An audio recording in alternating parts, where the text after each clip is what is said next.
Welcome to Wednesday Night Live from the basement. Here's your hosts, Rob, Daryl, and Tim. It's Wednesday. Good evening from the basement, everybody. I am Rob. That is Tim. Daryl's not here today, and we're joined by our special guest. Everyone knows him, friend of the channel, DJ Vinyl Vertigo, Scott. How you doing, gentlemen? Good, great. Yeah, good. Daryl has family plans tonight, so it's just going to be the three of us tonight. So, Okay. Douglas, welcome. How you doing? Thanks for tuning in. I'm sure the weather's great in Florida, where you are. You're in Florida, right? Oh yeah, it's beautiful. It's gorgeous here. Yeah, we finally got some good weather. How is it in Ottawa, Tim? Is it the winter coats are put away, so it's like 10 to 15 degrees here now. So yeah, it's about the same. We're over the hump. We're over the hump. I've cut the lawn twice already. So. We're not that far yet. Close though. Chris, welcome, my friend. Hey. Stick around for at least for a few minutes because I'm going to show what you sent me in the mail. I'm glad you're tuning in tonight. So, and we've got Richard joining us. Buenos noches. I don't speak Spanish, but I think that means hello or good evening or something. Yeah. Sam. Sam. Welcome. Howdy. Americana So- Sam, yeah. Yeah. Sam, we got to have you on again. Send me an email or a message or whatever, and we'll see if we can look something up in the next couple of weeks. What's new and exciting with everybody? Everybody good? Anything exciting? I came off a pretty busy weekend. But Yeah. Went to Montreal to see the Lemon Twigs. Which you Fucking met, of course. freaking awesome. Yeah. And I got the record ahead of time. So it's not released for another month. It's not released for another month. Oh, And wow. They were selling it at merch, and they did a few songs from it. So Very cool. That's Very awesome. good. Very good. Yeah. I don't know how many that's something episodes. I don't know how many episodes you've got, Scott, but everything that Tim has practically is signed because he's met everybody. It's a lot. Oh, I would say like 40% of my collection is signed. Oh, really? Yeah. Wow. You're determined. Yeah. That's good. If I'm there, I might as well. I mean, I'll do the time and Yeah. the shows anyway, right? So Yeah. I'll just. That put makes in- me think of Record Store Day. If you guys were aware of Well, that, that's I it. was working. People wait in line hours.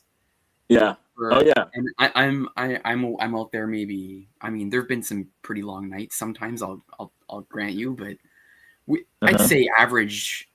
If you put in 90 minutes, you'll get them. Yeah. Yeah. Well, I was working the line for a meet and greet for Lou Graham on Record Store Day at my wow. store. Yeah. Oh wow! Oh, I Yeah. would love to meet Lou Graham. He played About at 200 people were there. About 200 yeah, no people. doubt. No It's doubt. crazy. There was he came to Ottawa like 15 years ago at this it's a place called the Navan Fair. It's like this hillbilly out in the field daily it's an annual thing. It's like one day thing where everyone shows up in cowboy boots and a hat, and it's in this huge field, and they have music for a night, and Lou Graham was surprisingly there one, but that Wow. was ages ago, and I missed him. Wow. Yeah. I don't know what next Thursday is, Sam, other than the 7th of May. What is next Thursday? I know next Thursday. Monday is Star Wars Day, May the 4th, but Oh, May I the don't know. 4th, yeah. I have no idea. 420 is Oh. already 10. He's going to see Wallflowers Wallflowers. Oh. playing, See- bringing down the horse. That's Oh, that's another story. They're coming to Ottawa You're going in to go back and tell Jacob Dylan in he is an asshole? September. And it's a brand new. They're actually opening. There's a brand new venue in Ottawa, and they're opening it. Oh, wow. Are you So, going to like, go tell Jacob he's a wanker? I did buy tickets. Right on. Whether I actually physically show to that is another story, but I did buy tickets. Yeah. Fair enough. I saw Tim, them you're- years ago. They were good. Hmm. They were good. Yeah. I Yeah. liked it, but Tim, you're being asked. Have you seen Slow Dive in concert? No, I have not. Richard has, because Richard has seen. Has seen everybody. There he goes. Richard has, because Richard's seen everybody. Exactly. I'm sure Jacob has been called worse than that. Yeah, what a shame. I mean, I really like the Wallflowers, and you know, you're not Bob Dylan, so don't be an asshole. That's it. Yeah. And thank God you're not Bob Dylan, because you sound better. Sorry, Sam. Yeah. Oh, he's kind of an ass, is he? Yeah, he was kind of pretty Dickensian with me last year when I ran into him. He was he'll gladly sign. Like I had 2 albums. I had one album. I stopped him at one album. He signed the one album begrudgingly, and I said, "Hey, do you mind if I just get a picture?" I didn't even care about the second album. I'm like, "Hey, can I get a picture with you?" He's like, "I don't want to authenticate your album." And I said, "Okay, well, would you send my other copy, my other album? Because I have their new album too." He's like, "No problem." So, I didn't get it. That's interesting. I just didn't get it. Like I get it, right? I guess he's like, I don't want you to make money off this on eBay. But so what if you did? What does he care? Why should he care about that though? Right? Yeah. That's status for him. And I made the biggest mistake on Sunday. So I don't know if you guys or people in the comments have heard about this band called what is it? Angine de Poitrine. Oh yeah, That's from French Montreal. band with the guys, they're dressed up really crazy. It's just a guy on a drum and a guy with he's got a microtonal guitar. Yep. And a bass guitar underneath that. And they dress up really funky and they just play like this avant-garde, proggy, experimental math rock is basically, and they're like, everyone's talking about them, like Rick Beato, all these guys are talking about these guys. And they played at a pub, like 200 seater. And I didn't freaking go, and I'm kicking myself. That was just last Sunday. It's neat, but not. I think we talked about it briefly last week. It would be totally, it'd be totally but cool. Not. I don't find it enjoyable to listen to at all. So really, yeah, not my. But check them out if you haven't heard them. Check them out. It's very very if you like avant-garde kind of. I like some avant-garde. You know, so like they use 24 notes to a scale instead of 12. So it's not a standard guitar. So they do half steps in between half steps. So everything. So it's really cool. It's really cool. You got to check it out. It's not for everybody. Right. It's not for everybody, but yeah. As I said, it's not for everybody. Yeah. Anyway, they were in town like Sunday night. Idiot. You know who else is not for everybody? Yeah. Bob Dylan is not for everybody. No. For you, not for you. Sam's going to be sending me hate mail after this. I like him. He's just not my go-to, but I mean, I do like him. And I went begrudgingly years ago. A friend of mine who was obsessed with Dylan insisted that I go with him. This was back in the late 80s, early 90s, something like that. And I didn't want to go. And then I found out that Tony Childs, she was pretty new at the time. She was opening for him. So I said, okay, I'll go.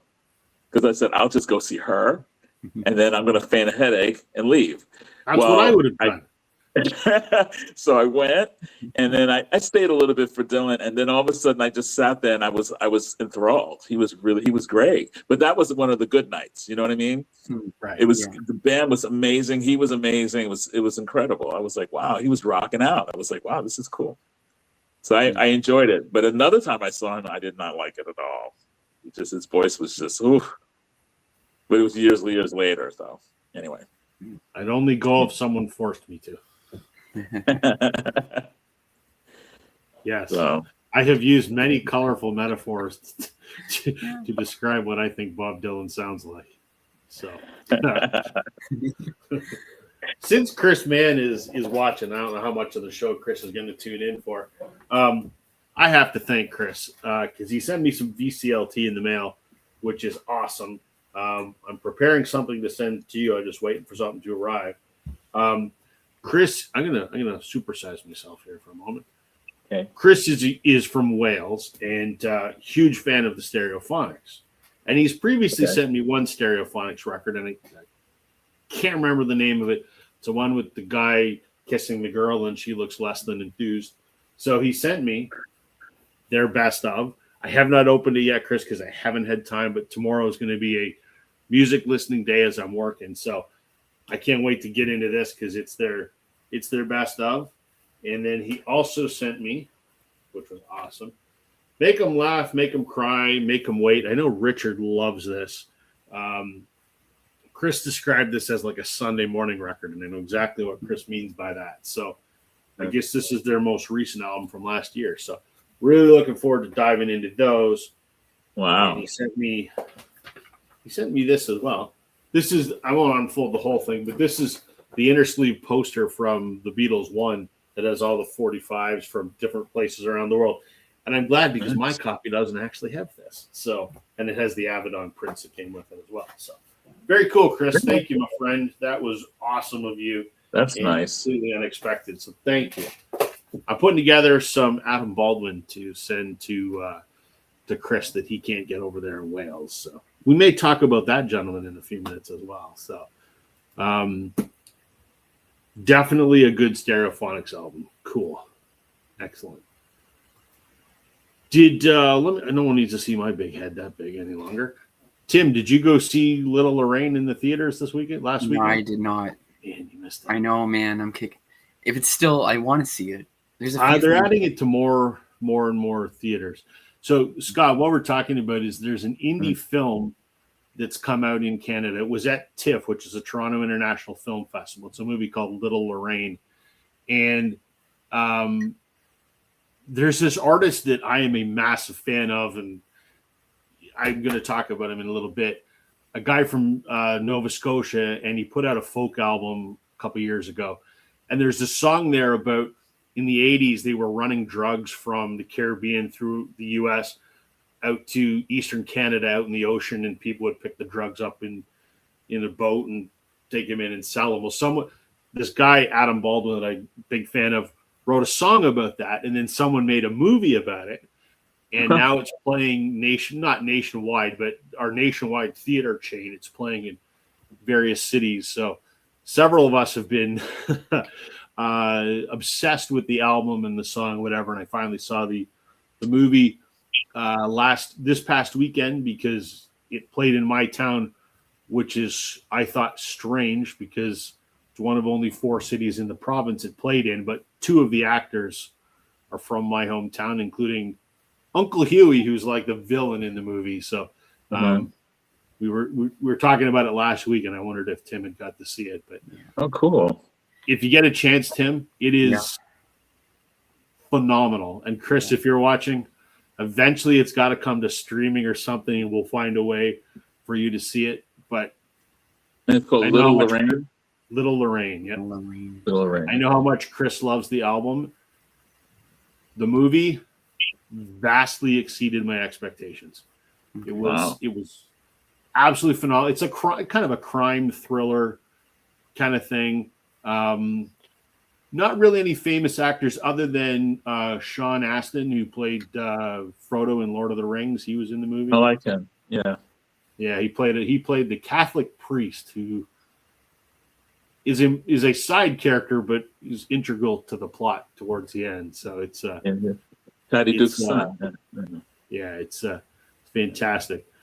Chris said, I'd be happy to be on the live. Well, you know what? We should, once Tim has seen it and you've seen it, maybe we'll get together and we'll do a little chat about Adam Baldwin, and it'll be viewed by all of 4 people, but it'll be fun for us to talk about it. So I can tell you, Chris, it was as good as I hoped it would be. It was 10 times better.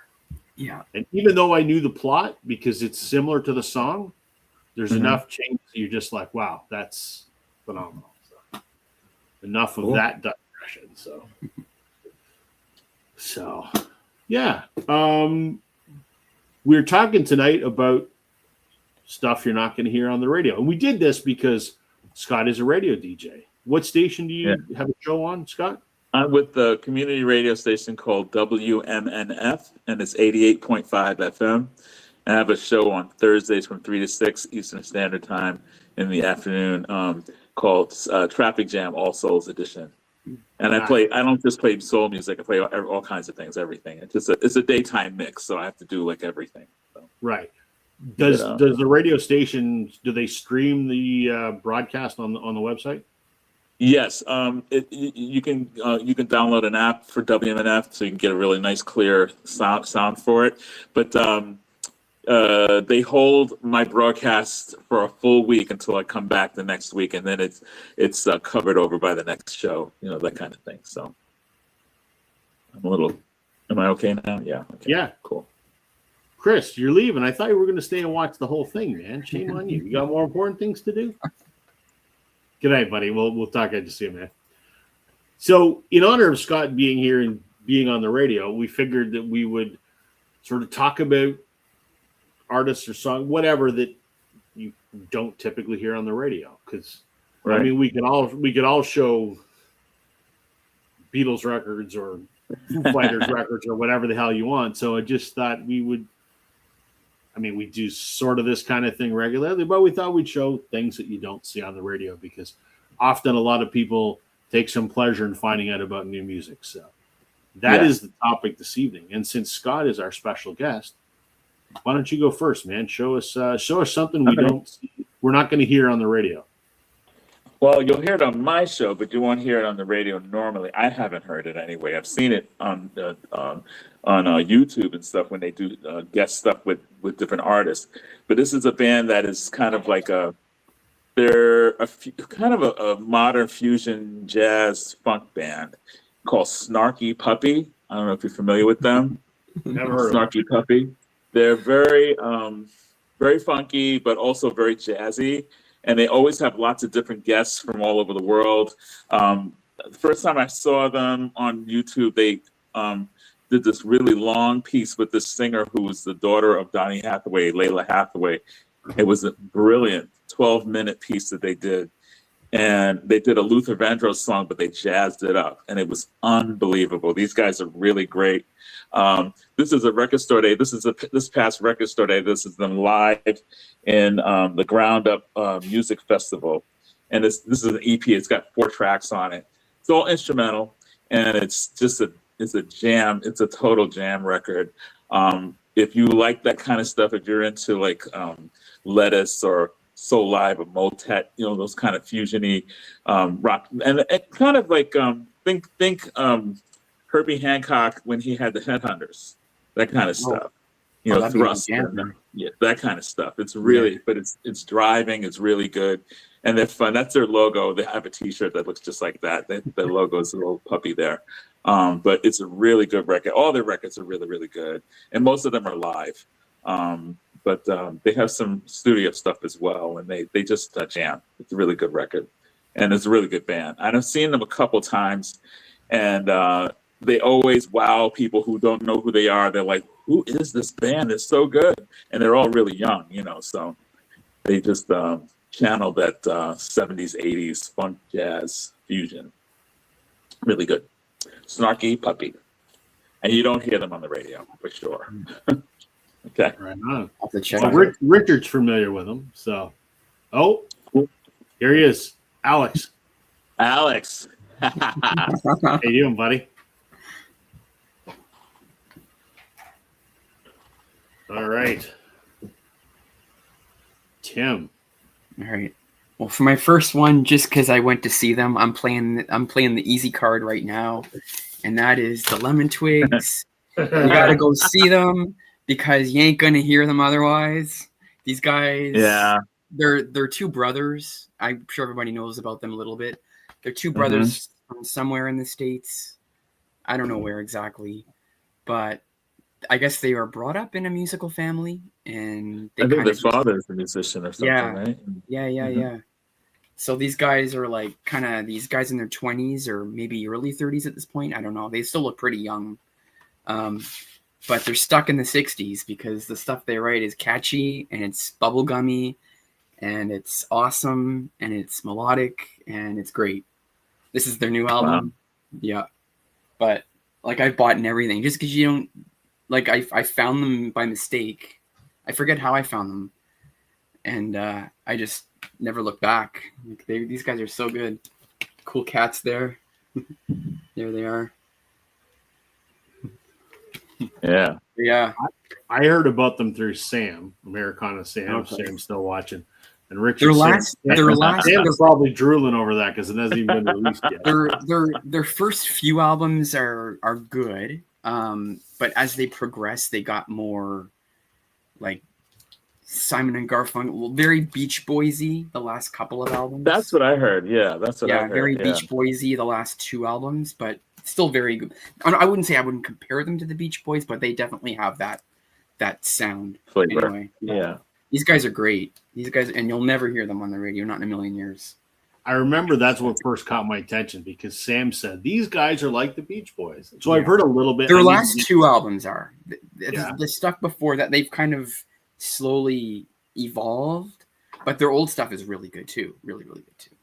Okay. I got to dig into it. I just haven't had time, unfortunately. So it's on my need to do list. So, all right. What am I going to show here? Okay, hold on. Okay. I came across this artist in the strangest way.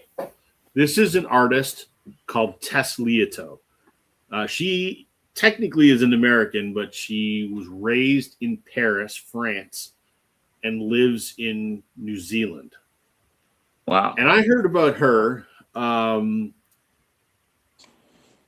one of those like ads that pops up in was it my Facebook feed or my Instagram feed? And it was just promoting this album. And I went, ooh, I kind of like this. She's sitting on there with Telecaster, as you can see, very much similar to that Telecaster. And it's kind of that jangly Telecaster folk rock kind of thing. And I was like, I am intrigued. It was for a song. I think there's a song in here called Sleepless in Christchurch, and I think that's the song that it was. And I was like, well, I'm intrigued. So I listened to a little bit on YouTube, and I'm like, that's pretty cool. So I ordered this off her Bandcamp page, and this is self-released. It's signed down there in the corner, and it showed up a few weeks later. And as I was waiting for it, I sent a message to Keith at Attack Down Under, who is in New Zealand, and I said, hey, Keith, have you heard of this artist, Tess Leoto? She lives in Christchurch. He goes, no, haven't heard of her. And he sends me a message back the next day. I ordered the album from my local record store because I think it's fantastic. So it's funny that me here in Southern Ontario discovered an artist in New Zealand, and then someone in New Zealand then ends up buying the record. But it's just a fantastic, like I said, Telecaster folk rock kind of record. I love it. Yeah. I think I did check that out a few months ago when you mentioned it, and I did. Yeah, it was decent. It was actually quite good. Yeah, not a bad track on it, and I think I had posted like a YouTube short or something on Instagram, and she actually responded going, "Wow, I can't believe my music's made it all the way to Canada," and so that's cool. That's very cool. I got to check so her I'm going to out. address this comment here. So Douglas is saying we don't hear Arthur Brown, Kingdom Come on the radio, and one song, Time Captives, would be perfect. So I've met Arthur Brown, sort of. Spent an hour with him, believe it or not. And I don't know shit about his music. So you guys all know Larry Graves, the Canadian Stud Muffin, on YouTube. I know him through Glenn Calloway. Larry lives a few hours down the road. Not met him in person, but I've been on a few of Glenn's live streams over the years with Larry, and I happened to be on one. There was me and Glenn, and I don't remember who else was on this episode with Larry.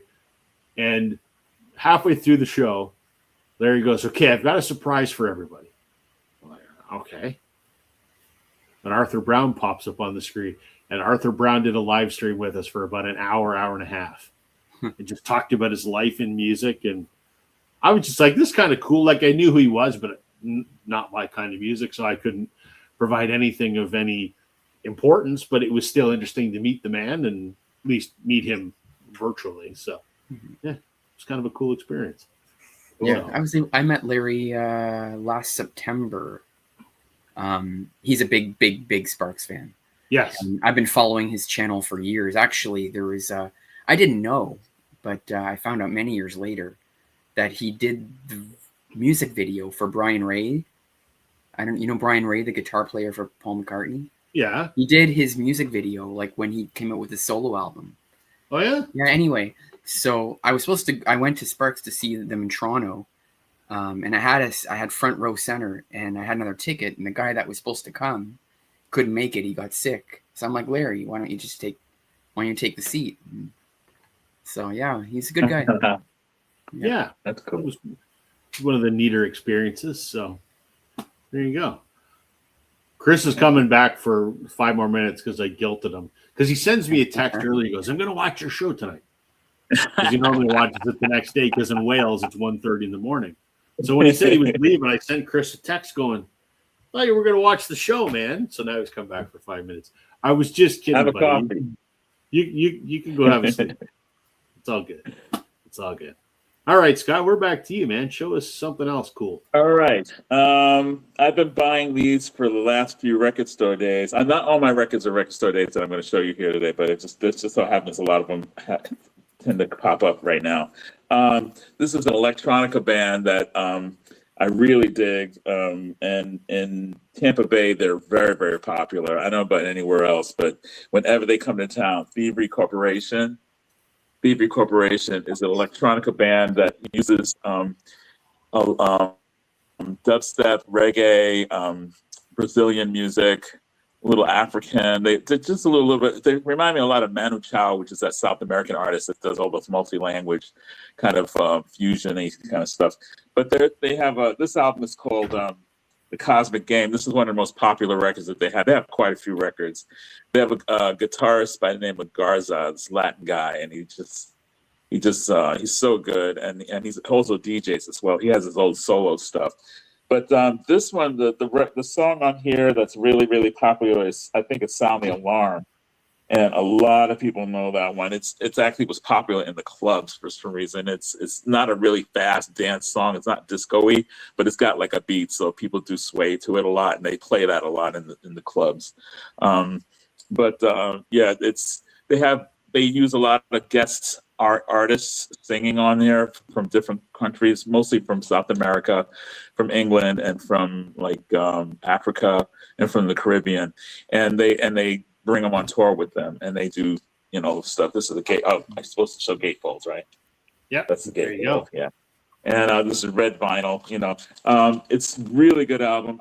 If you're into the dubstep or anything like that, electronica or EDM, but not the fast, trancey stuff. This is more laid back. You can actually put this on and just kind of have a party, and people will just like chill to it. It's kind of like that chill dance music. It's not even dance. It's got a rhythm, really good stuff. Thievery Corporation. They even do mashups. Sometimes they have things that they sample the Doors, and they'll sample that into the music. It's really, really cool. They have a song called They Do Strange Days, and they do a really cool dubstep version of that. So yeah, Thievery Corporation, really good outfit, I say. Not band, but outfit, because they're kind of like a DJ type thing. So really good. Yeah. Very cool. Yeah, I gotta sidestep. I gotta ask, did you go to Montreal to get that shirt, or? This? Yeah. I went to about 3 years ago now, I think. Went to the International Jazz Festival. Yeah. And saw Orville Peck and all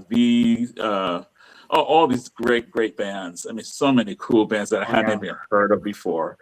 And I had a blast. It was my second time going. It was my first time going to Montreal since I was 14 when I went with my parents, which is a whole different experience when you go with your parents. Yeah, they do it right. Yeah. So yeah, they do everything, cute, things like that. But can I just say one thing? When the first time I went to Montreal, the thing that I do remember, I don't remember that much from that trip, except that I was with my parents. But I went to this museum. I don't know what museum it was, but they had an exhibit of all the Barbarella stuff from the Barbarella movie. The piano, the ecstasy piano, the little dolls that bite you, and all that kind of stuff. all that was in this museum. I was like blown away because I love Barbarella. That was a great movie. Nice.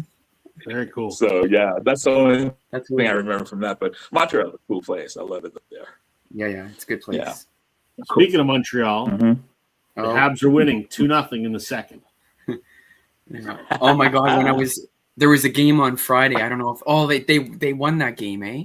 So They won Friday Friday and they night. lost on Sunday. yeah. So when I Yeah. was in Montreal that night for the Lemon Twigs, there was a pub next door to the theater, and you could hear every time there was a goal, you could hear the roar just from the fans going. Oh, everybody! It was is an decked in experience to Montreal go. It's an jerseys. experience to go see a hockey game in Montreal. Yeah, they're It is dedicated. unlike I can anywhere else. imagine. They are I can dedicated. imagine because It's like a Canadians take religion. their hockey very seriously, man. Yeah. But Montreal especially. Oh my God. Yeah. I was there once, and I had my Habs hat on, I had my jersey on. I was cheering like a lunatic, and I actually got on the score. And my boss happened to be sitting beside me, and he got a picture. There was a cameraman walking up and down the aisle, and they got me freaking out, and I was up on the scoreboard in the Bell Center. Nice. I'll send you that picture later. You can have a Yeah, I laugh wanna see about that. it. Tim. That'd be great. All right, Tim, what do you got next? So here's another discovery I found just in the car and put it on Spotify suggestions. This artist is from, I don't know a whole lot. But I can tell you he's from Toronto. No, he's living in Toronto. I think he's from Toronto. Was he born there? I don't know, but he's opening this year for the Black Keys. So he's Oh, getting a name for himself. I saw him last year at just a small little gig place in town, and that's Jeremy Albino. I don't know if anyone's heard of him, but his I've heard of the music name. is I don't know his music. his music. It's very it's kind of like, I wouldn't say it's folk, but honestly, I would compare, if I had to compare him to somebody, it'd be like John Fogerty. Oh, Like a young John. Yeah, like it's kind of folky, rocky. Yeah, it's good. It's good. I think he's a Canadian boy. He's from Toronto, but it was mixed. It says here recorded and mixed in Nashville, Tennessee. So it's got that kind of. It's good. It's worth check. I was pleasantly surprised. He's been around for maybe 5 or 6 years. He's got 3 or 4 records, but this is just the one that I pulled. But yeah, it's highly recommended. This guy, if you like that kind of folky rock style, I'd compare I like him, the cover. his voice, to John Fogerty. It's the best I can do. Maybe like I wouldn't say anything like Johnny Cash, something like that. Not that country-ish, but it's good. It's good. He's worth checking out. Okay. Jeremy Albine. He's opening for the Black Keys this year. I'll have to give Surprises that a me. shot. That sounds like right in my wheelhouse. Yeah. Yeah. I dig the Black Keys. So. Yeah. Okay, Yeah. so a band I've talked about a lot and doesn't get much recognition. Band from Toronto called the Sadies. What a love. Oh, yeah. I know Guys are- that. Yeah. These guys are neat because Yeah. I guess technically they're a country band, I guess. I don't know, but they play anything. So, in addition to putting out Sadie's albums, they were Nico Case's backup band for a while. So she did 2 Okay. albums with them, and they're fantastic. They were in another group with Greg from Blue Rodeo and Rick White. It's a group called The Unintended, and it's like a sort of a heavier garage rock kind of album. They've done sort of like some blues rock. They can play anything, and they're phenomenal. I just got this literally yesterday. This is really hard to find. This came out in 2009 on Yep Rock. And I just pulled this as an example of the Sadies. So John Doe is one of the founders of an LA punk band called X. I don't know a lot X. about them other than I've heard of them. So John Doe is one of the founders of X, punk rock. Well, he decided to get together with the Sadies and do the countryest of country album you can imagine. But it's really friggin' good. I don't have a lot of country, but I love the Sadies, and eventually I want to get everything that they put out. But there's a few of their albums, including this one, which is very expensive and very hard to find, but I got a good deal on this one. So I just love these guys. I have seen them more times than I can count. Back in the day, I saw them playing in a cafe bar in my hometown to 10 people, of which I was one. And I've also seen them play to 15,000 people. So anyway, I love the Sadies. You're never going to hear them on the radio, but this is just yes, Richard, John Doe of X, exactly. He did a country album with the Sadies. So, love the Sadies. Yeah, they're good. Sadies. Yeah. Yeah, I've heard a lot of people talk about the Sadies. I've not gotten into them myself, but I hear that name a lot. They're very popular here in Florida, I know that for sure. So yeah, I first heard of them through Nico Case. Is how I first heard of them. Yeah, so her album, it was Nico Case and her boyfriends. They were the band on that, and then Furnace Room Lullaby. They were part of the band on that as well. So yeah, I think I probably heard of them because they did some stuff with Greg Keeler from Blue Rodeo. I think that's probably when I first heard about them 25 years ago, and I've seen them a bunch of times. So there's still a few albums of theirs. They did a soundtrack called Tales of the Ratfink. Ratfink was, part of that 60s car culture kind of thing. There was a movie about that, and they did a soundtrack for it. That is the hardest to find Sadies record. It's $200-300. You can find it anywhere. I've never even seen it. One of these days, I will own it. So, yeah. One of these days. Richard's saying if you want an almost countrified version of X, check out their album See How We Are. It's their 4th of July is brilliant. I'm not necessarily looking for any X or looking for anything country. I just bought this because it's part of the Sadies discography that I'm trying to round out. But X is a good band, though. They're really good. Are they? Yeah. Yeah, I stumbled on them by accident, but I really dug them. When clearing out the library in the radio station, sometimes they have these stacks of CDs, and they had a whole bunch of X records. I took them and checked them out. I was like, oh, I'm gonna keep some of these. They're pretty good. Yeah, kind of rocking. Nice. Yeah. Cool. All right. Ryan's saying the radio station he listened to plays Snarky Puppy all the time. Got it. You go. Where is that, I wonder? Yeah, where is that? I forget where Ryan is. He's somewhere in Canada. Okay. See, I was wondering about that kind of thing, because I said, when I pulled, I said not on the radio, but I'm thinking American radio. I was not thinking Canadian radio. I wasn't thinking European radio or whatever. That makes it. It makes it interesting. I'm only thinking about my region, so But in America, we like to say there's no wrong answers here. Yeah. Like Blue Rodeo, you'll never hear Blue Rodeo on American radio. Not in a million years, but you hear them every day here. Right. Yeah, I mean, there's an artist that I love, a singer, a soul singer, by the name, pop soul singer named Misha Paris, who's huge in Europe, she's an English artist, and she was not discovered by, but she was seen by Prince, and Prince actually wrote songs for her, and because he loved her voice, and she's huge everywhere else. She only had one hit in the United States called My One Temptation. That's it. And I've been a fan of hers for years. And nobody in America knows who she is, but everywhere else she's like well known. So that's how that works sometimes, So, and she's on the radio over there, but not here. This artist, you will not hear on the radio for several reasons. She's a jazz artist. But she's also like a song stylist, and it's not the type of music you normally would hear on the radio unless you listen to a specific independent jazz station or something. She is Cassandra Wilson.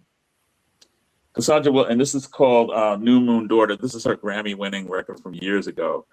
She has this very sultry, as you can see, she's sultry, sultry, deep, kind of just smooth alto voice, very deep voice, and lovely, lovely sound, very haunting voice.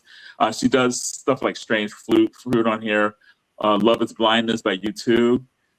She does. She also writes some of her own stuff. She does Skylark, which is a classic, you know. On here, she does a Neil Young Harvest Moon. She does Robert Johnson's 3220. But there's a song on here called Until that she's self-penned that is just the most beautiful piece. And this the kind of music this is very I would say almost sounds Parisian. It's got that Parisian kind of cafe sound to it. It's not like what you like. It's not bebop or anything like that. It's very, it's very quiet. It's kind of like a slower Billie Holiday kind of stuff, but also very modern because she gets into some bluesy kind of stuff as well, and it's just a really nice sound, and she wins Grammys all the time for this stuff. And people, I wish more people knew this woman, but she's just amazing. Just she brings these characters to her songs that are just so haunting. I would think not as quirky, but kind of in the same mood as like early Tom Waits. You know what I mean? It's got that very lo-fi, a lot of percussion and quiet bass and things like that. Really sexy, sultry stuff. So Cassandra Wilson, one of my favorite jazz singers, modern jazz singers. And this record is called New Moon Daughter. And I tell you, this is a winner. This is definitely one that if you want to start with anything, start with this one, New Moon Daughter. Incredible, incredible record and a great singer. So that's it. Right on. Julie loves it. So there you go. Cool. Richard is saying, Love Is Blindness. I want to hear that. Richard and I are both big U2 fans. I agree, Richard. The U2 version is a fantastic song. It's gorgeous. Shameless plug. Richard and I recorded a video about U2, which I will edit and will be up in the next day or two. Maybe I'll even edit it tomorrow when I'm supposed to be working. We'll see. But stay tuned. Richard and I, we did a video about if we were to introduce somebody new to U2's music, what path would we chart them to get into U2? Where would you start? So I did. So there you go. All right, Tim. All right. What's next for you? This pick. All right, this one. Okay, this is one of those. So I think this flew under the radar for Record Store Day last year, because when I had this in my pile or when I had it in my hands, people kept going, that came out? What? You found this?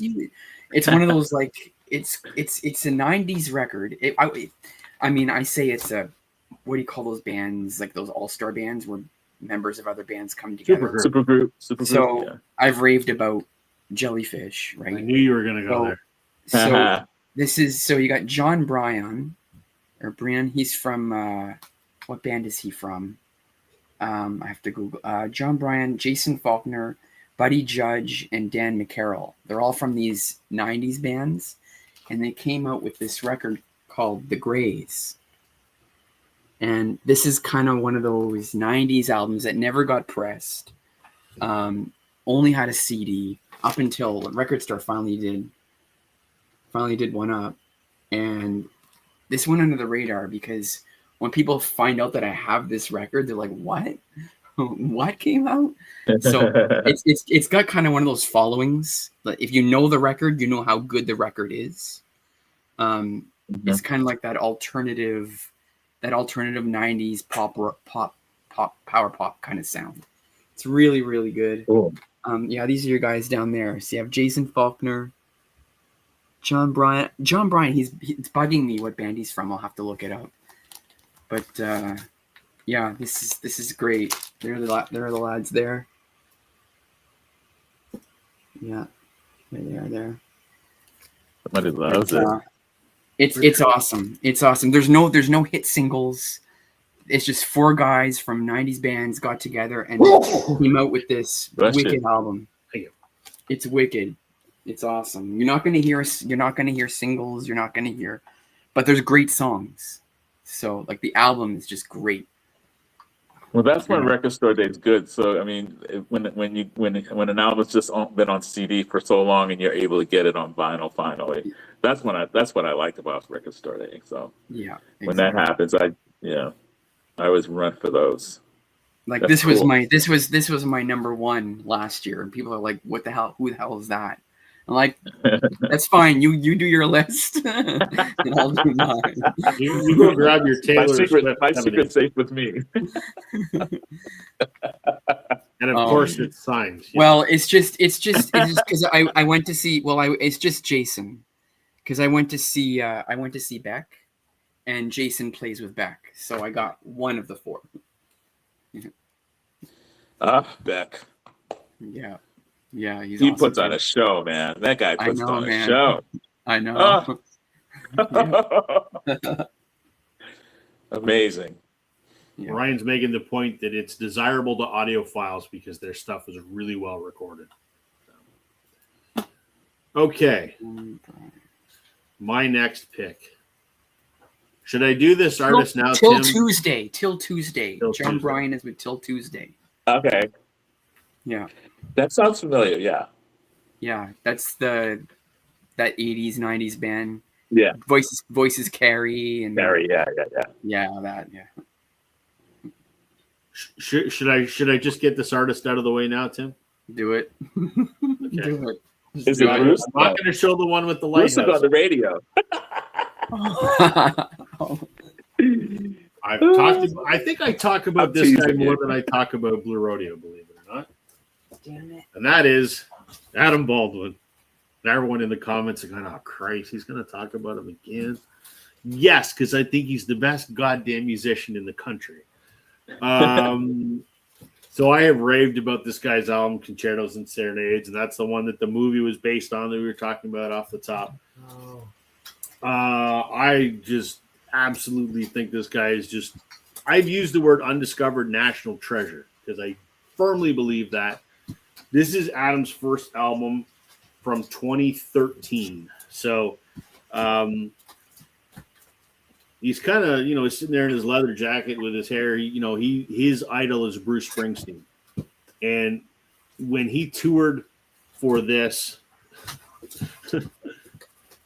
I mean, we could talk about Grease too, but when he toured for this, and this sounds very sort of like 80s Springsteen, this particular album. His band jokingly called him the supervisor because he wasn't quite the boss. So You have this. Oh, yeah. Okay, yeah, you have. I was going to say, because you never showed this one. I'm like, do you have this one? I hit everything he's ever put out. Yeah, I figured. Yeah. So this is great. So originally came out on CD, and then like 5 years later they put it out on vinyl. This is just a great straight up rock record. Like I said, it's sort of it's kind of 80s Springsteen-esque because that's his hero. And then he put out a couple rock records after that, and then his folk record is just absolutely phenomenal. But the song on here, I think it's Love You With My Eyes Closed, was played on the radio in Nova Scotia, but that's it. You're never going to hear him on the radio here. But the man's amazing. Is after 10 years of working, 13 years of working hard to become a solo artist, he's finally starting to get some recognition beyond Nova Scotia. So nothing this guy does is bad. It's all absolutely phenomenal stuff. Let's see your copy there. Hold that up.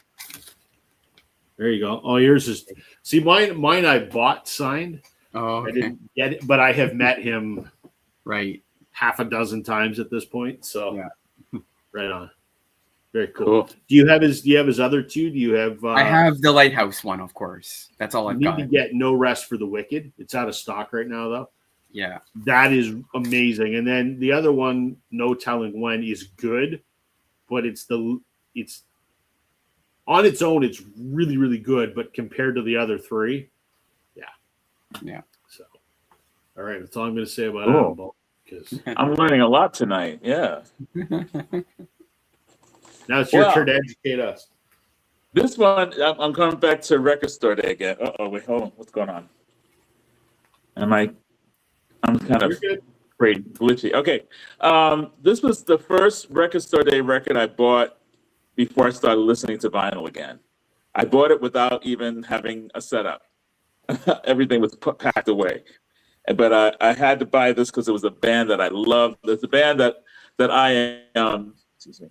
It's a band that I first heard when I was asked to interview them on my show, a Sonic Detour, which is a show I used to have a long time ago. This was years ago, and they're from Philly, from Pennsylvania, and they call themselves like sort of a Beatlesque type band. They're very much influenced by the Beatles. They're kind of like a indie psych rock. It's like modern psych rock. The band called Dr. Dog. I don't know if you're familiar with them.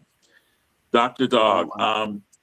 And they were really fun. They were fun guys. It was like hanging out with a bunch of guys that I just wanted to hang out with and have a beer with. You know, they were just a lot of fun guys, crazy group of guys. And when I heard the music, I thought, you guys are really quirky. And you have like a Beatles sound to you, but you're a little bit more quirky because they're more psych. It's more of the Sgt. Pepper's kind of stuff.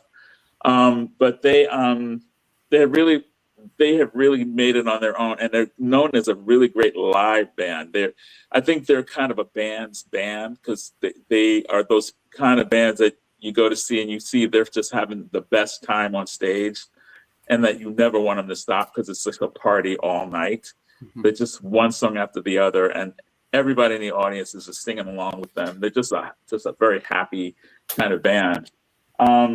And the drummer also does solo stuff. His name is Eric Slick. He produces stuff, and he has his own solo records. Some of his are hit and miss, but when he hits, he's really, really good. But as a band, these guys are solid. They just rock really hard, but they're also very, very melodic. And that's where the Beatlesque part comes in, because there's a lot of really great harmonies. In fact, when they came into my studio for the interview, before they left, they're known for going to baseball games and doing the Star Spangled Banner and harmonies, but they also do take me out to the ball game, and they did their version of it in the studio. It was really fun. They're just really crazy guys. They're a lot of fun.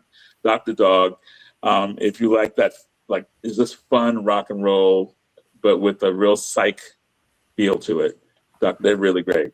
And I don't think they're going to be, I think they're going to continue to record, but they tour so much that they said that they, with families and stuff, they've taken a long hiatus. So they're not going to be performing for quite some time, but they'll still be recording together.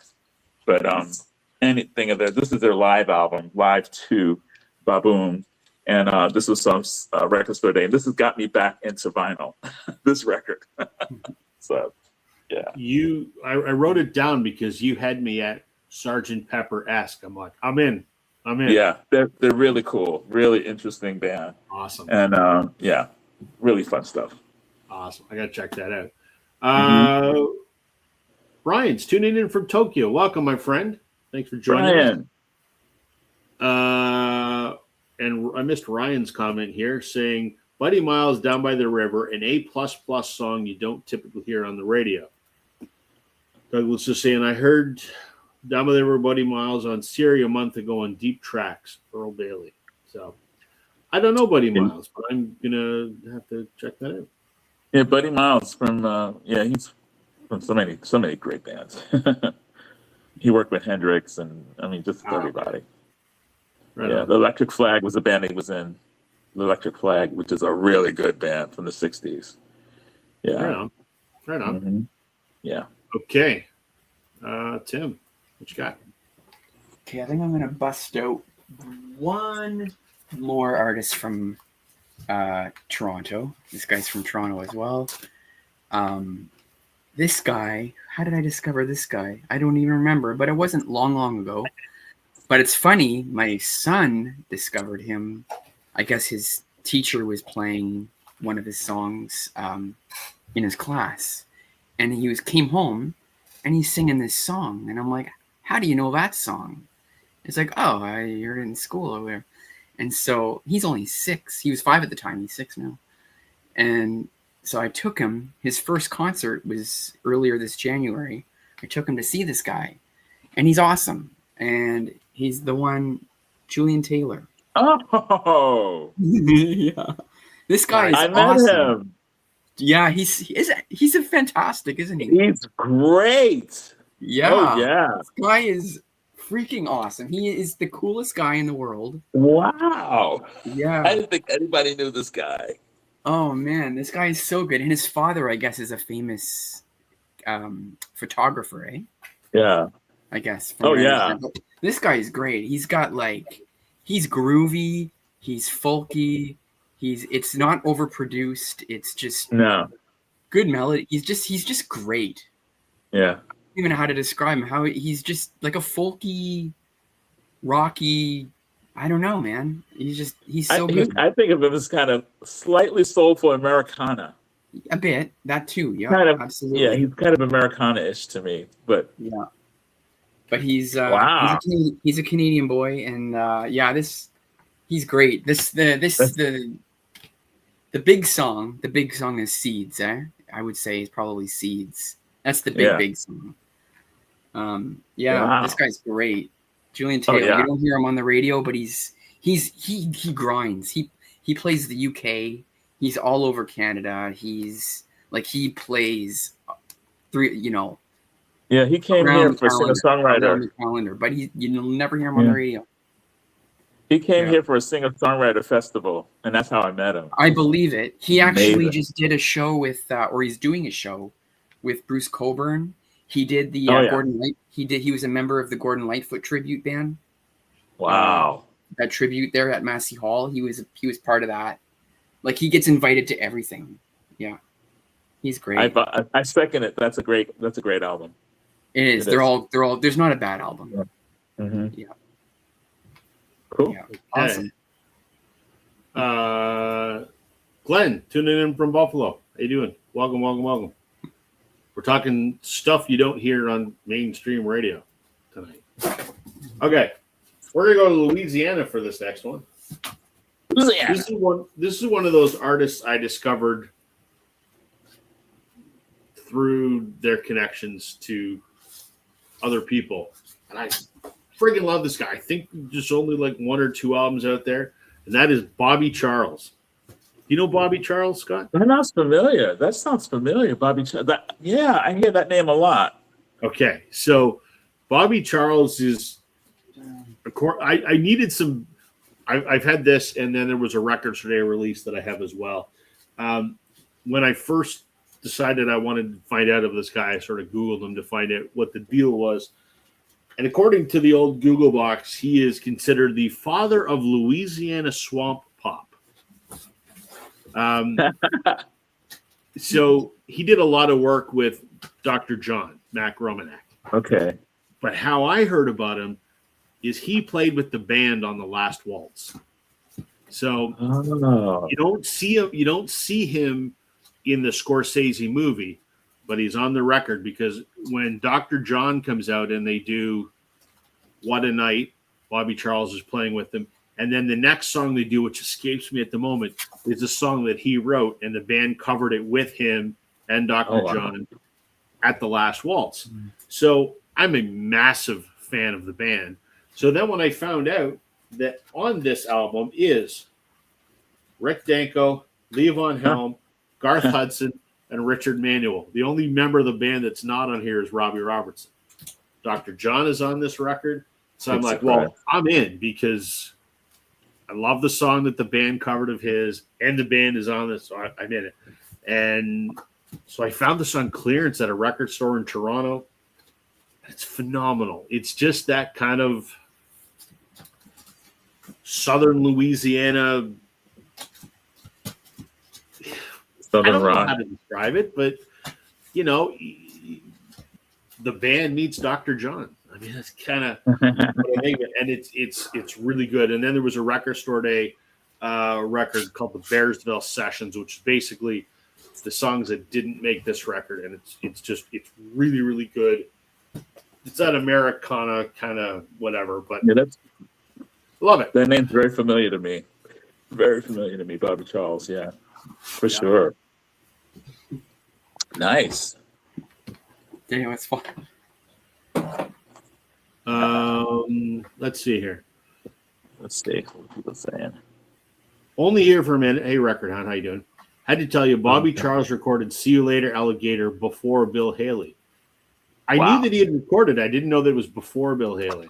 How about that? Right on.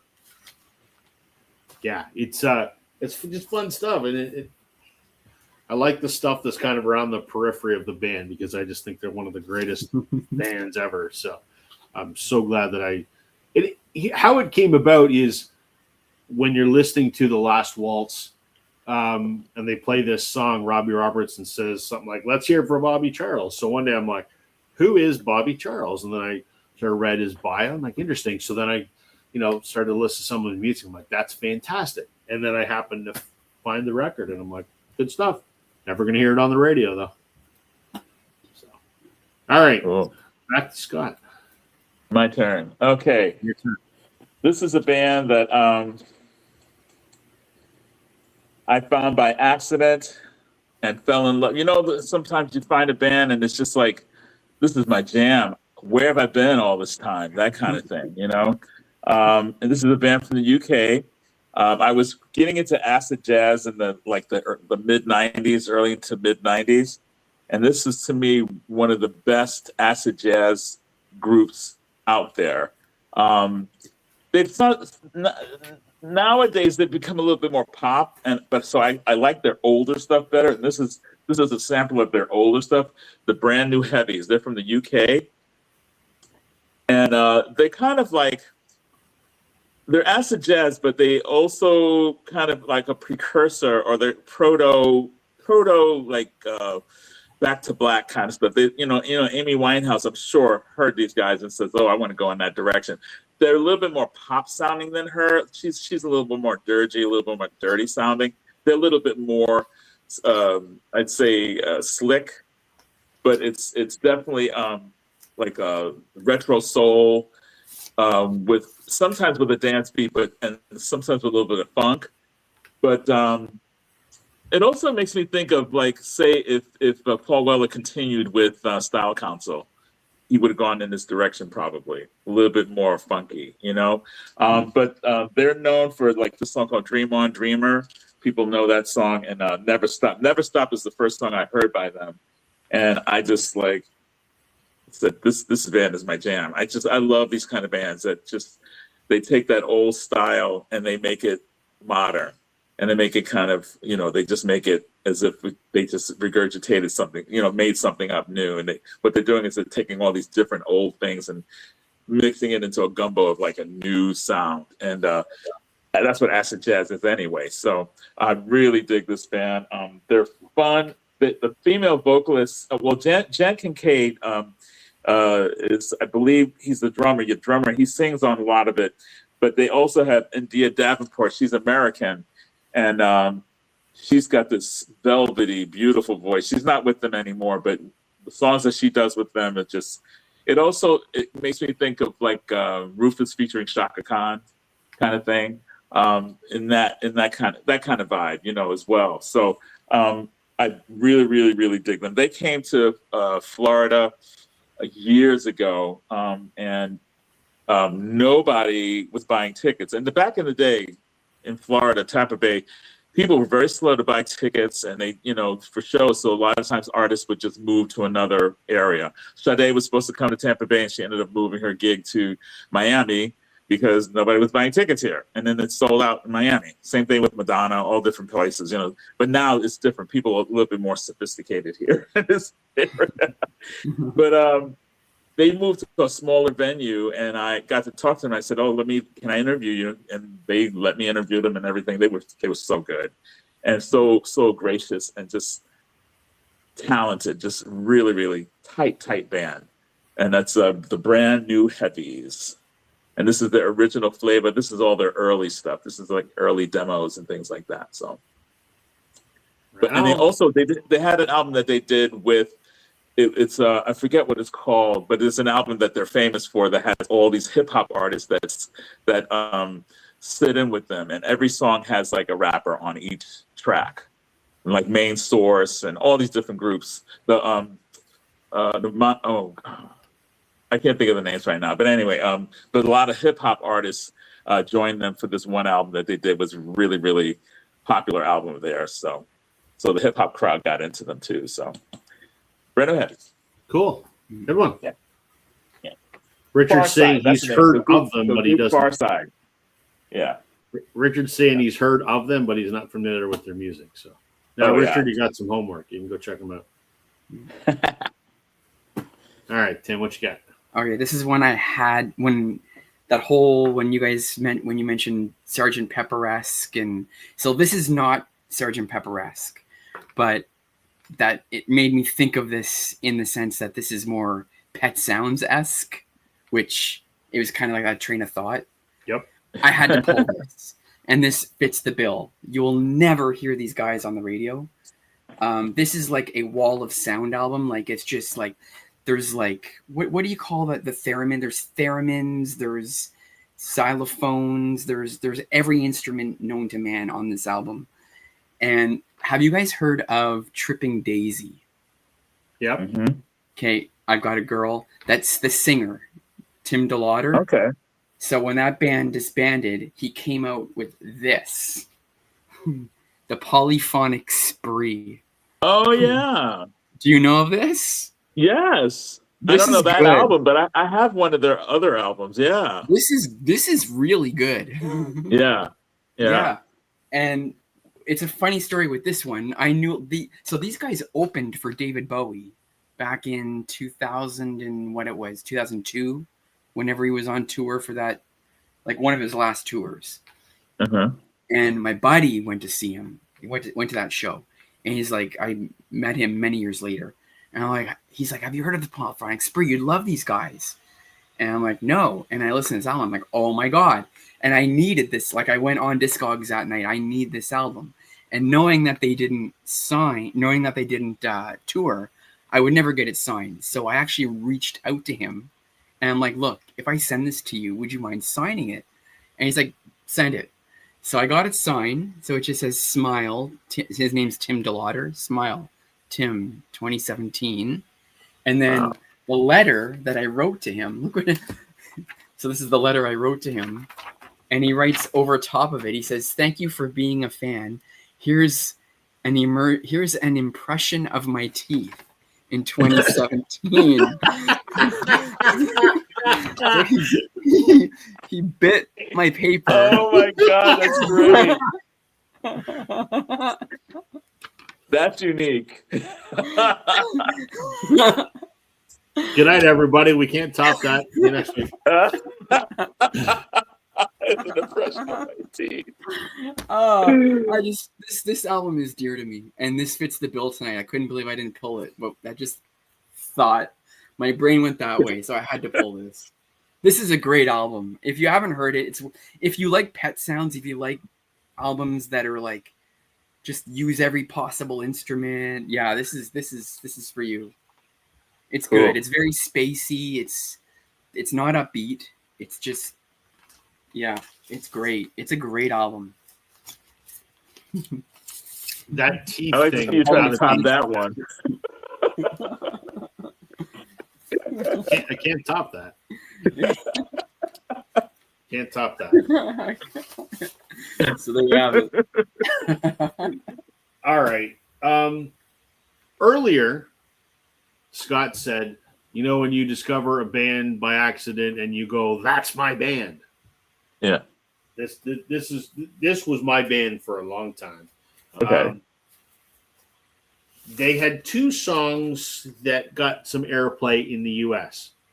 You'll never hear them on the radio in Canada. The band is now defunct, and we'll talk about that. When I heard these guys, it was like, where has this been? Why is no one making this music?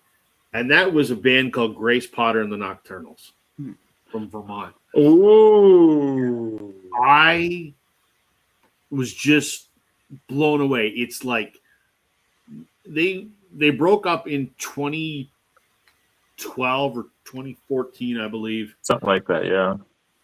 But they She's were still doing like stuff solo. Mhm. right, and this is her most recent solo record. And I'll talk about it in a sec.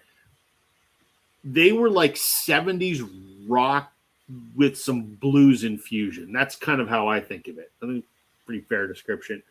I loved Grace Potter and the Nocturnals.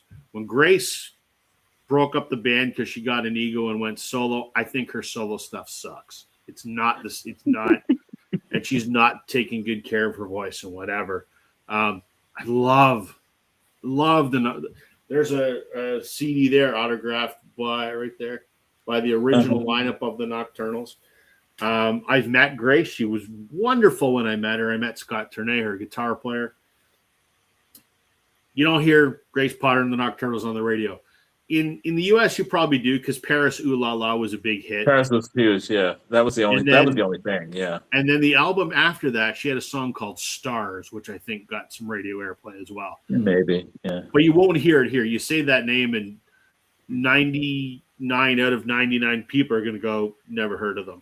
So I show this because this is interesting. This is her most recent solo record called Medicine, and it just came out the end of last year.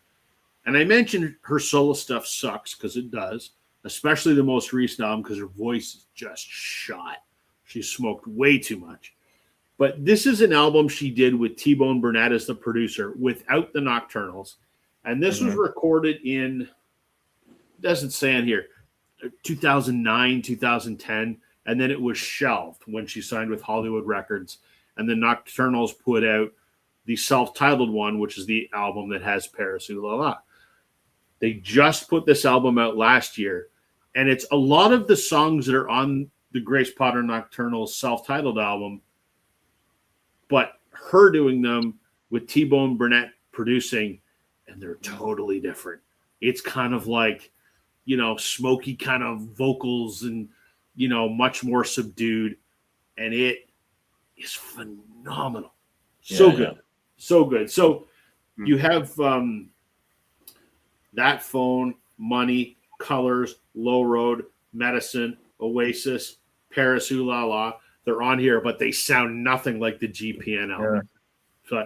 So good. I love it. There's the inside.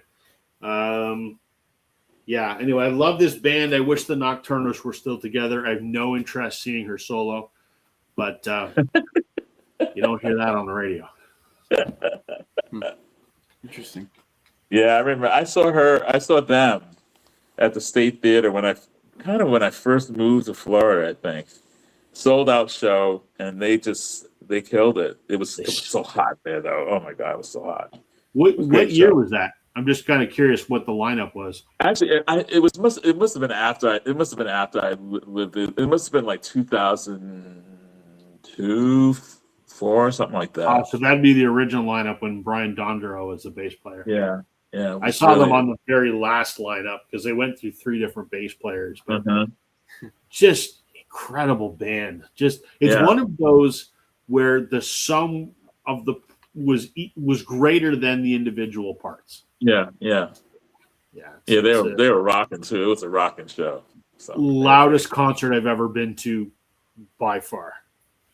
Really? Oh, I saw them in another episode for you to do loudest concerts ever.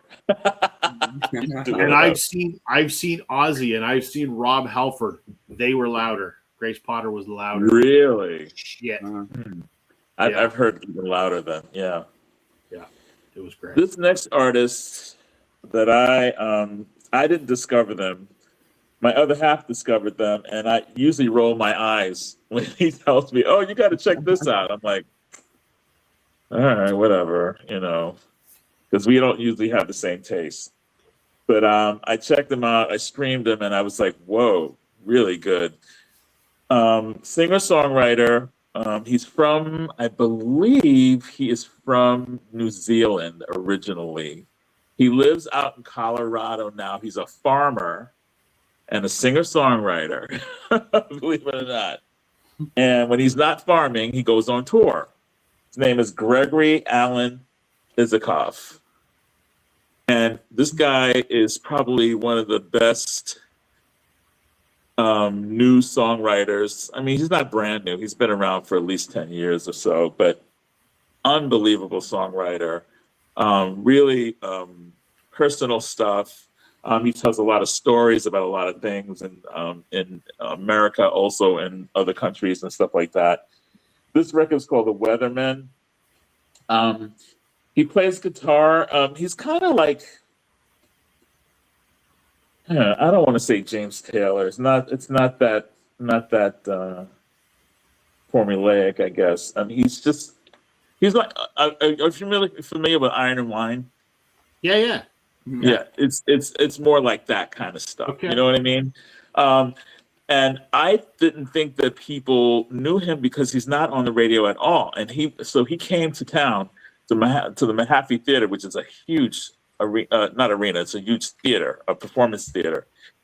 And I thought, oh, I'll have time to buy tickets to that. So I waited, and I said, oh, now it's time. I better get some tickets because it's coming up in a few weeks. Sold out, totally sold out.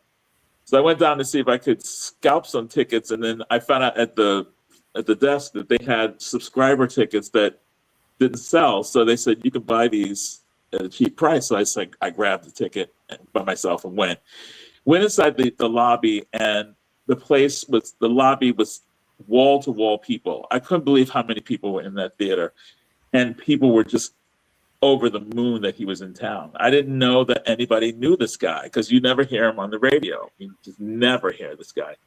And he's an incredible singer-songwriter. It was just him with the guitar. And then his brother comes out. His brother is also a singer-songwriter. His brother played, I think, bass for him or something like that. And then he had this other buddy that came out and played piano a little bit for him. But he's mostly him on the stage alone in this huge theater. And he captivated the audience with his lyricism and his personality and just really cool stuff. Great stories about farming and that kind of stuff. Life in the Midwest and also life in New Zealand and stuff. But if you like really good singer-songwriter, really, really deep stuff, Gregory Alan Isakov is the man. He is definitely good. Richard's saying he was born in Johannesburg, South Africa. And that's what it is. That's what I'm sorry. I said I got it mixed up with another guy. Yeah, South Africa. Correct. Absolutely. And now he lives in Colorado.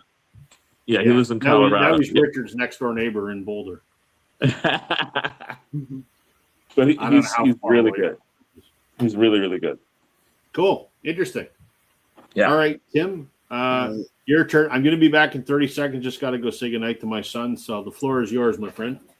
You ready? So here's a record that I heard of through everyone raving online, through people's channels. I don't remember what channel, through the vinyl community. People were making videos about like, oh, you got to listen to this album. You got to listen. And so then someone else on someone's channel says, I picked it up. You got to hear this album. And that is, so I picked one up and hold on. I'll take this out. It just came with a little, when you buy it, it comes with a little note from the artist. But that is Wilkerson. Danny Wilkerson. Yeah. So if you look at this, I'll pull it out. It's very, the label is very like psychedelic-y. It's a very like 60s, 70s soft, like rock. There he is there. But if you look, there's a lot of like, if you look at the, where is it? Maybe in here? Oh, the gatefold. If you look at the gatefold, there's a lot of like Beatles references in here. Like if you look. Oh yeah, really cool. But kind of psychedelic, yeah.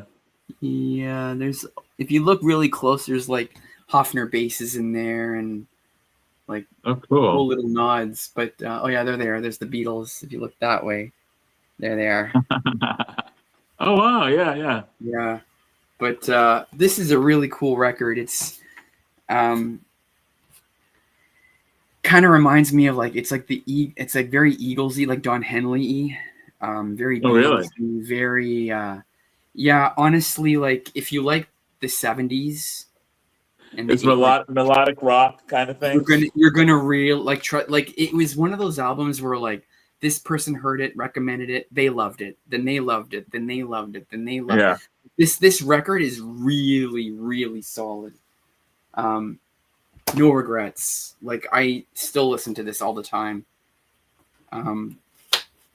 Wow.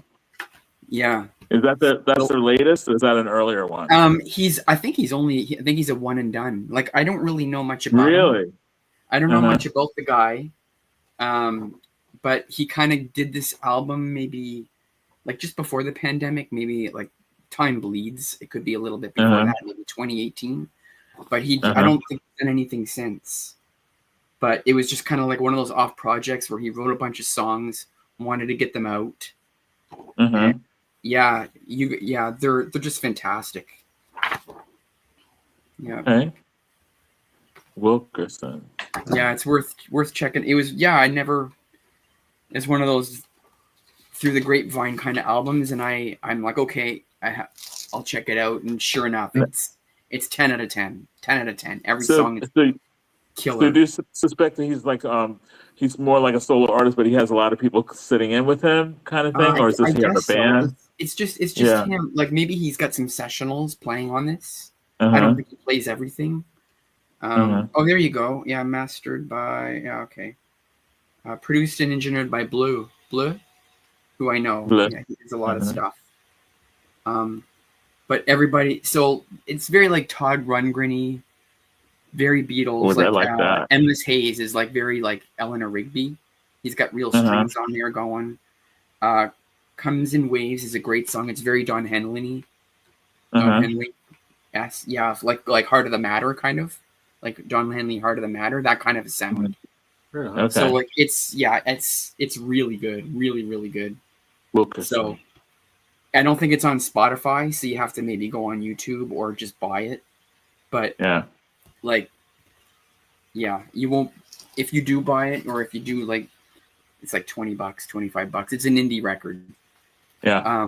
You can't go wrong. You'll love it. I'm finding Spotify is getting less and less things that you can listen to on there. Yeah. I haven't heard anyone that's bought this record. Anyone that's bought this record, they haven't said they haven't liked it. Okay. Yeah. Nice. Cool. Yeah. All right.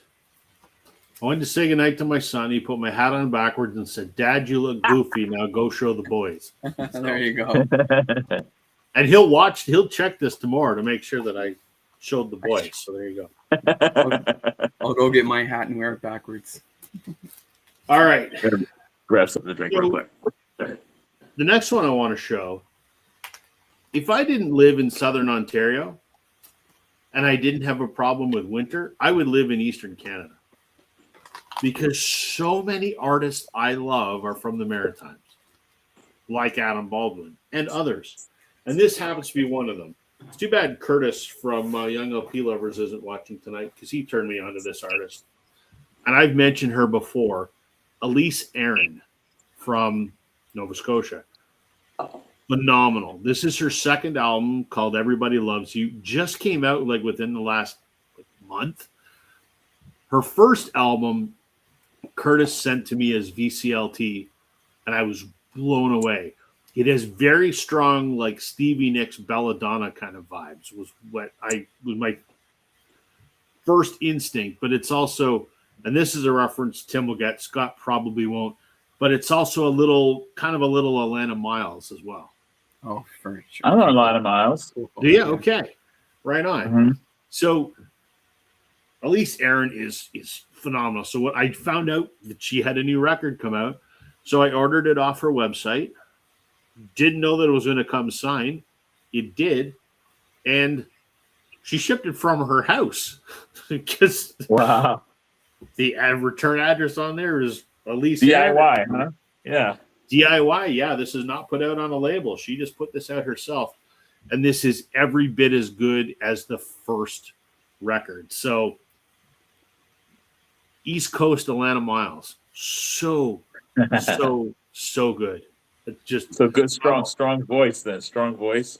very strong voice. Yeah. Yeah. Good guitar player. He's got a very solid band. She was in a really serious motorcycle accident last fall, and it didn't look good, but months and months of recovery. Didn't know if she could play guitar in that again, but she can. And this was kind of like her, the culmination of her recovery was the launch of this album. And it's, it's on black vinyl. It's really, really, really good. So Elise Aaron. Elise Aaron. She's got her first album is called Joy State of Mind, and it's phenomenal. So. Well, this next record, some people out there in the chat might say, "Oh, that's on the radio," but I don't hear it on the radio. I play it on my station, but I'm community station, so it's community based, so we have a limited reach. You know what I mean? Right. But on mainstream radio, I don't think I've ever heard anything from this band. They're from Alabama. They're a retro soul band. There's a lot of those out there now. And their lead vocalist is someone who channels all the soul guys that have left us. You know what I mean? He just channels all the energy, angst, attitude, passion from anybody from like Otis to James Brown to Sam Cooke to Jackie Wilson, the whole thing. Oh. He mixes it. He's a killer. And when you look at him, you would never, ever, ever think that voice would come out of this man. And it's St. Paul and the Broken Bones. Oh, man, cool these guys name. are great. St. Paul so and good. This band is one of those bands that you go to see and you have to take a big nap the next day. You know what I mean? It's one of those bands. It's like you're going to like a prayer meeting. Unbelievable. The horn section is so tight. The rhythm section is tighter than ever. And this guy right here, his name is Paul. What's his name? Paul. Shit. Sorry. I don't have it here. I'm sorry. But anyway, his name is Paul. That's for sure. He's got this kind of high-pitched tenor voice, but gravelly. He growls, and he's crazy. He's wild on stage. He's come for my radio station maybe 2 or 3 times. And he's one of those kind of singers that, like, if he's playing in a place where there's tables, he's going to walk all over the table. He's going to crawl all over the tables. He'll knock the dishes off the tables. He's crazy. He's wild. They even have a section of the performance where he does like that James Brown thing, that James Brown hits the ground and they put the cape on him and all that stuff. I mean, it's a spectacle, but it's not all just spectacle. This guy can sing his butt off. He writes great songs, and these guys tear it up in the retro soul world. Very bluesy, swampy, bluesy retro soul. Very, very swampy because it's real Southern, you know. Paul Janeway, right? Paul Janeway, that's his name. Yeah. And the first 3 albums are the standard hardcore Southern, like Southern soul kind of stuff going on. And then they started getting experimental. They, because they were making some. That's the first album right there. That's killer. That's killer. Yeah. And you got his signature. Nice, very nice. They started getting experimental after like 2 or 3 albums. They got very experimental. It was good, but it was just kind of like they went kind of psyche, and they were trying some different kinds of things. But this album is the latest one, simply called St. Paul and the Broken Bones, and they come back to their original sound. They said we traveled aesthetically outside of our box to see what we could do. Now that we've done it, we want to go back to do what we do best. We do our Southern slurpy, nasty soul music. It's really good. I mean, these guys are exciting. on record as well as live. And I can't sell them enough. They're so good. So wonderful. St. Paul and the Broken Bones. Catch it. For sure. And their second album is really good. This is their second one, right? Yes. I think so. Yeah. Yes. Yeah, this one's really good then, too. So the only reason why... Go ahead. They start getting experimental after that, and then they get real experimental. And I was like, okay, whoa. because I only know them. So I went to the jazz festival in Ottawa here. They have an annual one like Montreal does, and I heard these guys. I'm like, holy crap! Yeah. So I went to the merch, bought the records, tracked them down after the show, and but I haven't really followed them after that. I still listen to these. So I haven't followed them after that, but there's a live version, and I went crazy trying to find it because it was selling out everywhere. For Record Store Day, they had a live album that they did live in Alabama, and it's one of the best live albums I've ever heard. I mean, they just get down so bad on that record. It's so good and so well recorded. It's like in a little club in Alabama. They came home from their tour and they just went crazy. And it's hard to find, but if you find the live album live in Alabama, pick it up. It's really good. Yeah, it's exciting. Anyway, I'm intrigued about buying that because I can get it on Amazon, pink vinyl. It can be here tomorrow, and it's $40. That's not bad. $40 in Canada for a record that's not bad. So yeah, I'm and the hit. They do have a single, but I don't know. I never hear it. I never hear it on the radio. And it's called "Sushi and Coca-Cola." It's great. It's a great song. Nice. Yeah. This one's 12 years old now, which kind of blows my mind because I didn't think I saw them that long ago. But look how young they look. So much younger here. Oh yeah. Yeah. Yeah. He was single. He was single then. He's a family man now. Yeah. So when I met this, when I ran, he's actually really nice. I'm like, dude, you look like Sean Lennon. He kind of does. He kind of does. We got Mark joining us. How you doing, Mark? Thanks for tuning in, man. All right, Tim. So again, I think they only have one album. These guys are a new band, and because what they play, you'll never hear them on the radio. But they're new out. They just came out, I think, last year or maybe 2 years ago tops. When did this print? 2024. So the band maybe has been around maybe let's say a year before that. So because they've only got this one album, as far as I know, it just came out. And it's a band called Bridget Calls Me Baby. And what got the sticker kind of explains them really well. It says they create a landscape halfway between The Cure and The Strokes. And I'd kind of agree with that. Yeah. I like both. You guys are pretty darn cool, man. Yeah. It's a brand new band it's called Bridget Calls Me Baby. Look at these guys. I don't know where they're from. I don't know much about them. I don't know where they're from. I think they're British. But this is a really good album. They look like a mix of 80s and 90s. The way they look. They did a cover of Careless Whisper, which is pretty cool. It's very it's neat. But they have two hits off here. Well, hits, right? Mm-hmm. But features are way out. There's two. Oh yeah. Too Easy. Yeah. Anyway, yeah. There's two singles off this. Really good album. I'll probably be following these guys to see what they do next, and I'll decide whether I stick with them or not. But this is really, really good. Bridget Calls Me Baby. Bridget Calls Me Baby. Very cool. Yeah. Richard is loving the stream tonight. But Richard, if you spend a lot of money because of this stream, you cannot blame any one of the three of us or the three of us collectively. You are a grown man, and it's your own money, and you can't blame us if you buy a whole bunch of records. That's right. Yeah. But yeah, the right on the sticker, it's hilarious. Like I would totally agree with that. Cross between The Cure and The Strokes, I would agree. Cool. Yeah. All right. We're going to go some power pop here. Garage rock power pop. How about that? Uh-huh.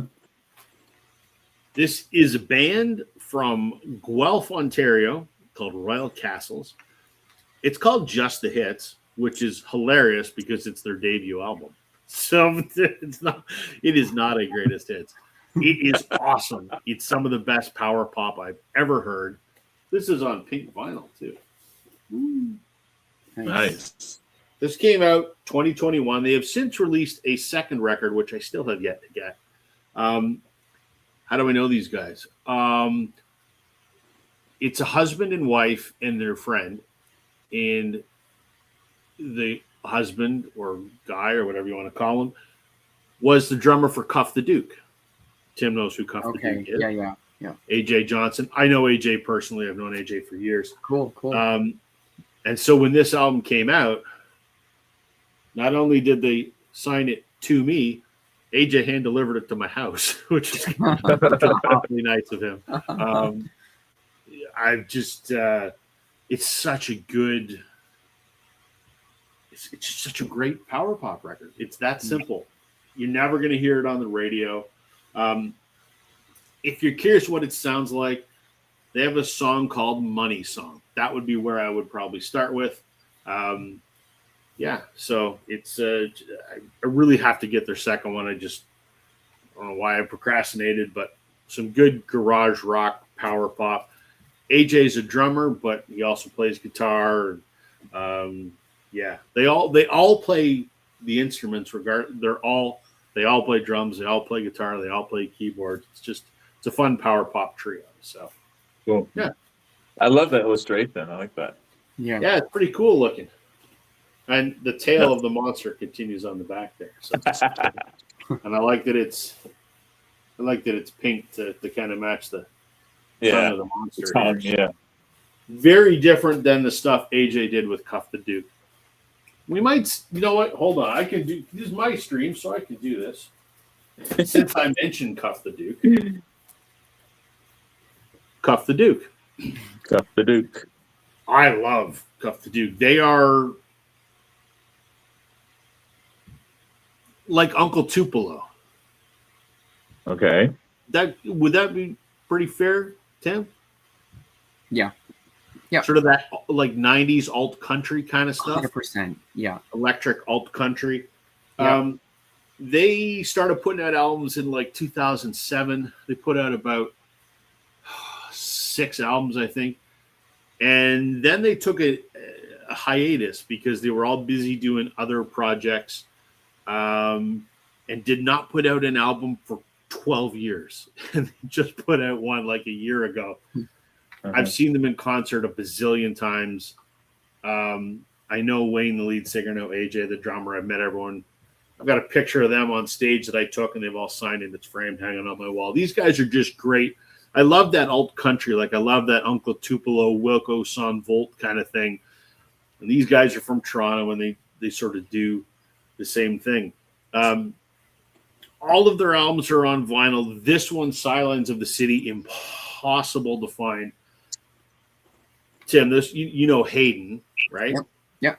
This was put out on Hayden's label, and I think they did 500 copies of it. It's stupidly rare, but you're never going to hear Cuff the Duke on the radio. They're sort of proteges of Blue Rodeo. They toured with them.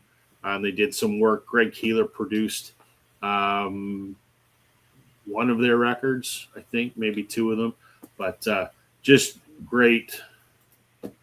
Yeah, you'd like this, Richard. I mean, pick any one of their albums; they're all fantastic. They got a bunch of them. So there you go. That was a twofer because it's the same guy on.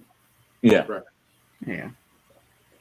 This next one, I don't know if I should show it or not. I mean, this is somebody who was on the radio a lot, but not anymore, and definitely not in parts of Canada. And there's a reason for that. So it might be controversial. So I don't know. It's all good. Katie Lang. Oh. You don't hear her on the radio anymore. Why is that?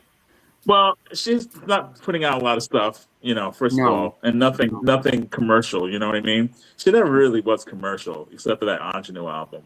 Yeah, And that man, really Massive wasn't up commercial. here. Huh? She's massive up here. She is. Is she on the radio Dude. a lot? yeah.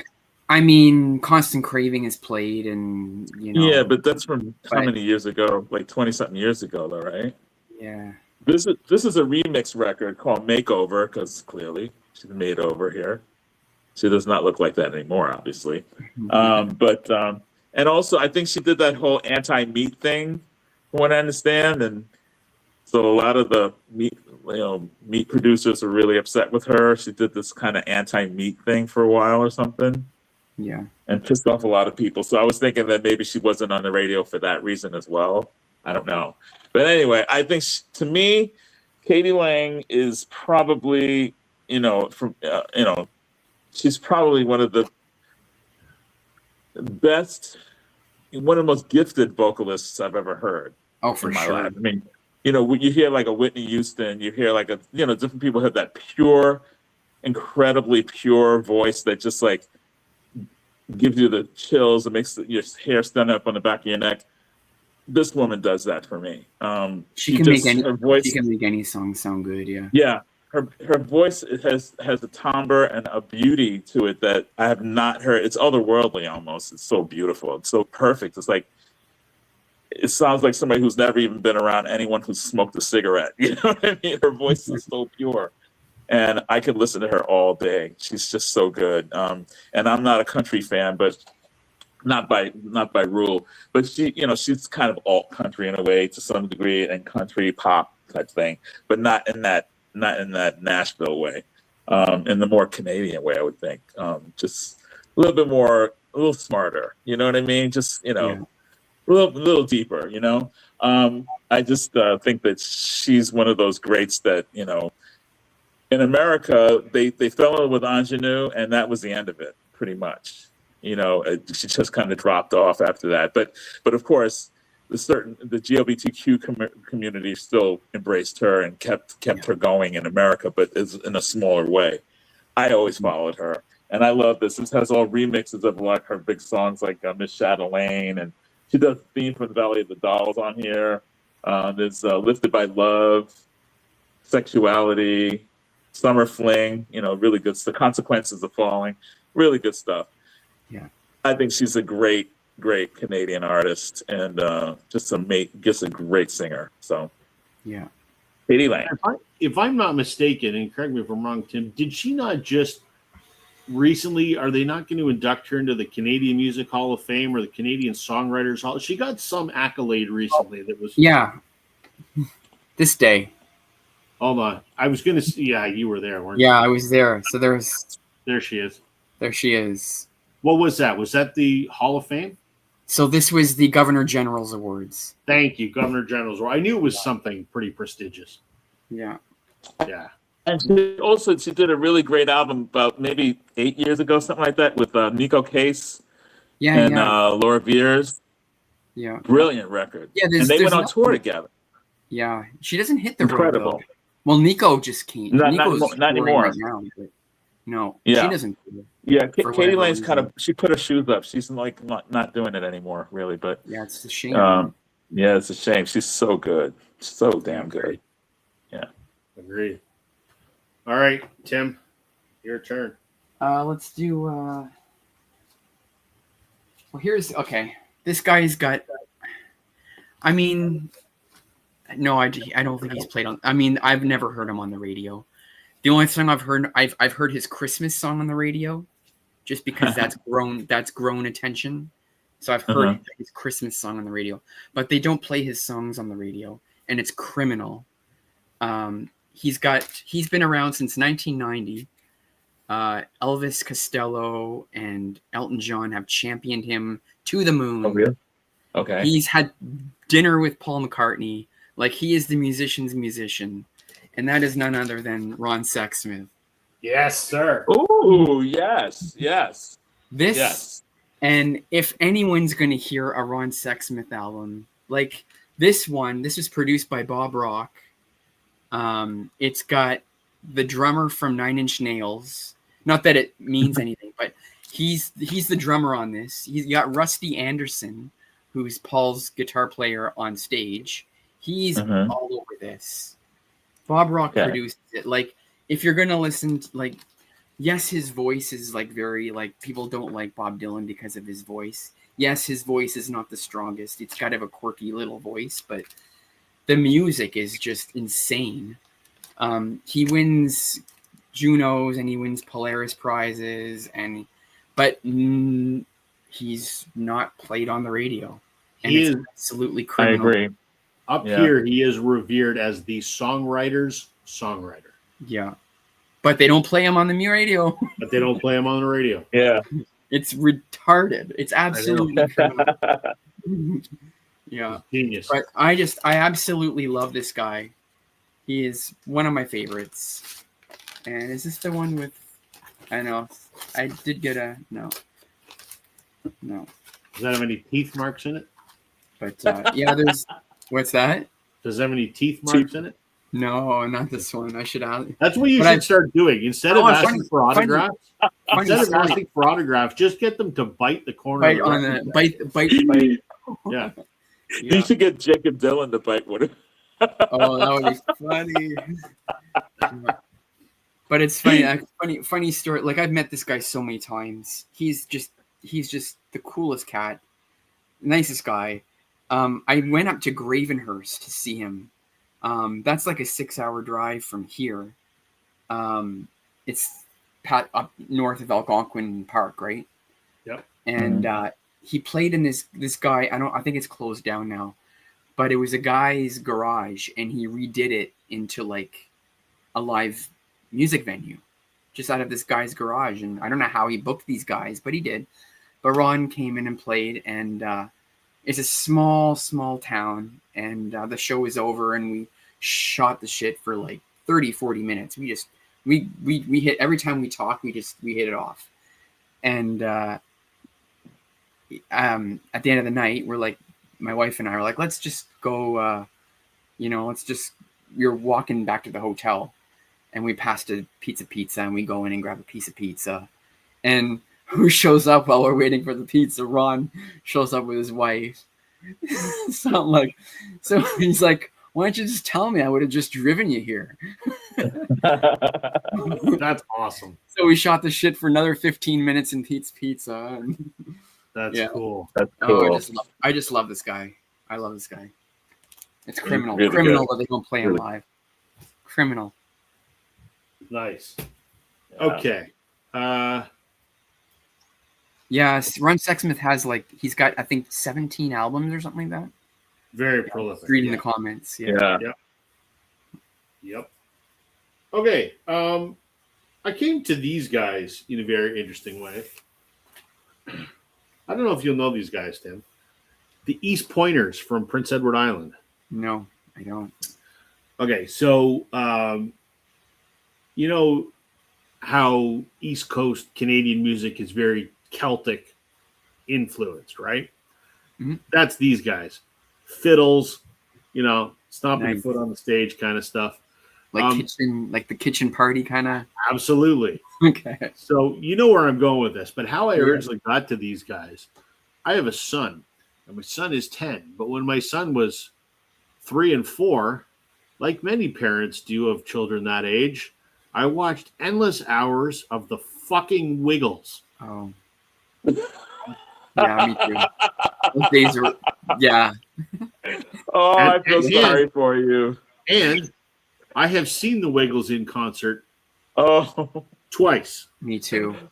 Me Now, too. listen, they're great for Oh. kids, but after a while, you want to rip your ears off.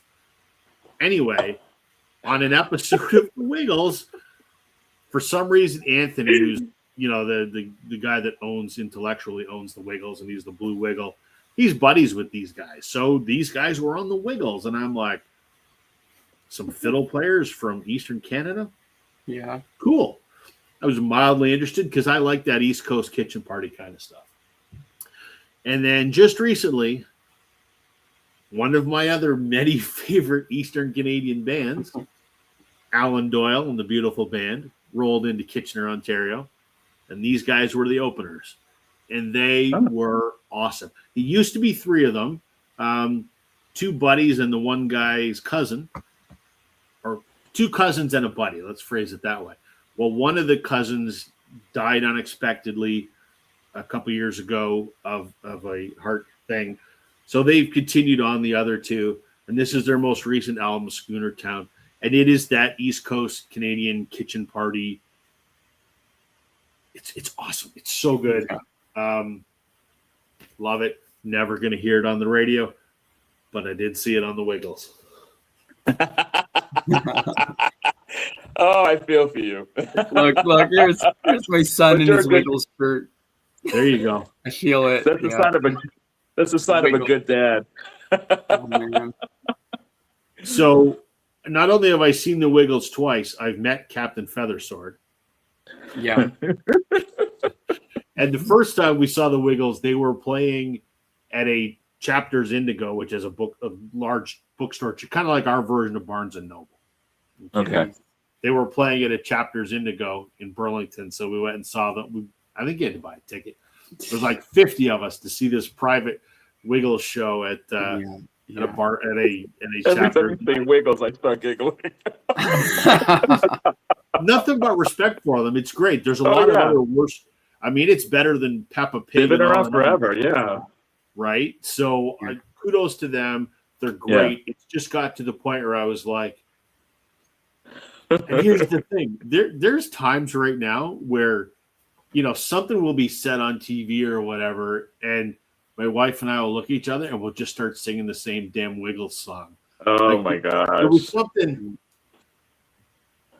I don't remember, something on TV, and the actor's like, we got to go on a hunt. And my wife and I looked at each other and went, we're going on a bear hunt. We start singing this, and we just look at each other and go, what happened to us? What happened?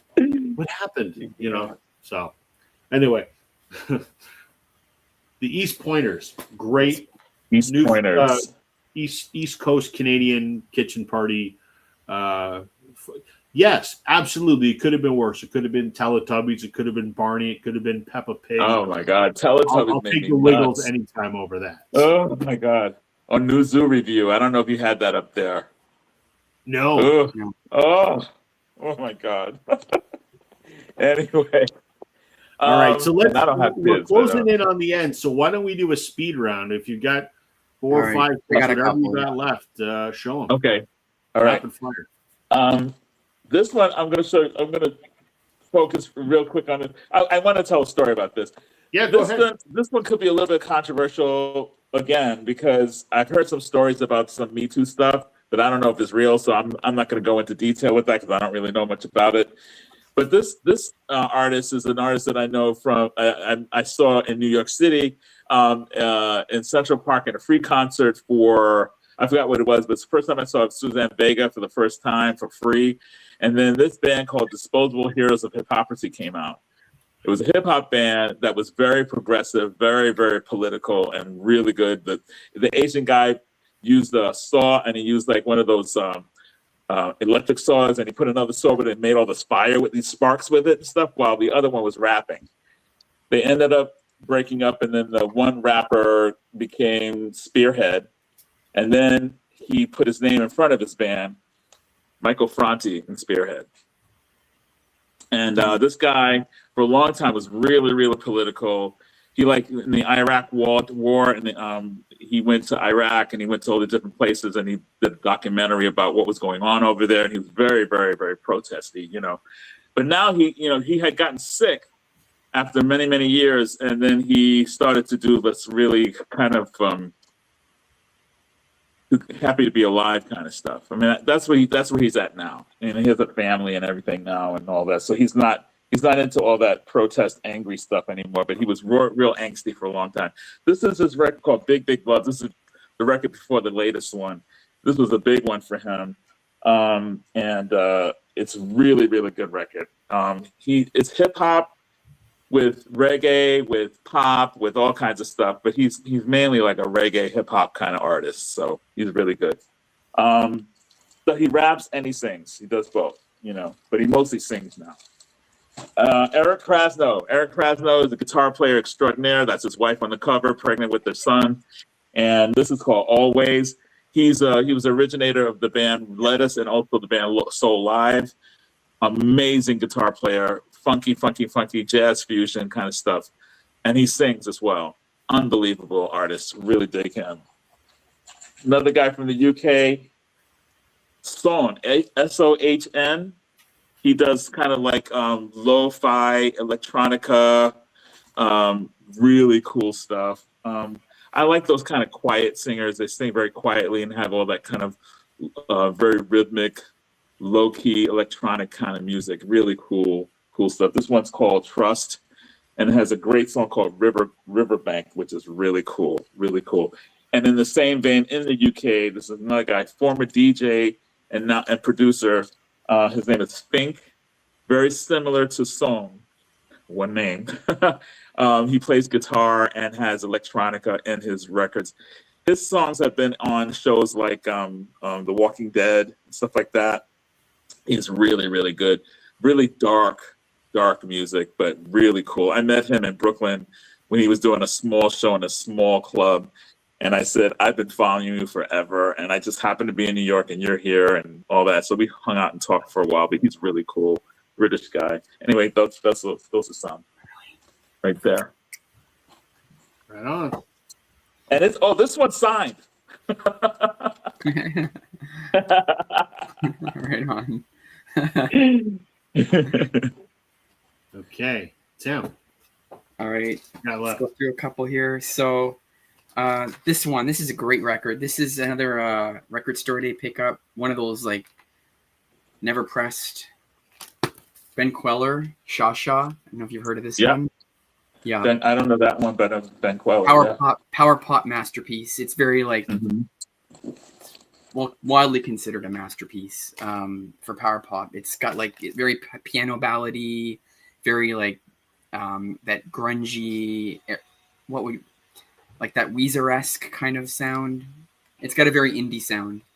But for 2002, when this came out, compared to all the other stuff, this was kind of like in a league of its own kind of thing. It was kind of the album of that time, like for power pop anyway.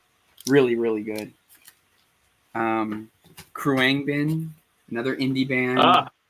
Khruangbin. I was going to pull that one. Yeah. These guys are great. I love them. These guys are awesome. And man. Yeah, they're groovy. So talented. Yeah, they're great. You'll never hear them. Have you heard their collaborations with Leon Bridges? Yeah. Yeah, you can't go wrong. These guys are. I want to see these guys, but they always go to Montreal, like the what's that big indie fest in Montreal? I forget the name of it. They play big festivals and stuff like that, but they never actually on tour. But when they do, I'll be there. And then keeping it simple, throwing in some Joel Plaskett. Yes, sir. He's always on the road, never played on the air. He's been around for 20 years now, 25 years? Yeah, at least, yeah. Maybe more.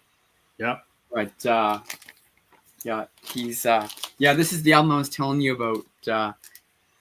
So like if you look in the back, every song, it's like pine, pine, pine, wait, wait, wait, shine on, shine on, shine on, gone, gone, gone, run, run, run, down, down, dawn, beyond, beyond, beyond. Most of the songs are just 3 times. Yep. So I got him to sign it 3 times. 3 times. So Nice. There's the first one. There's the back.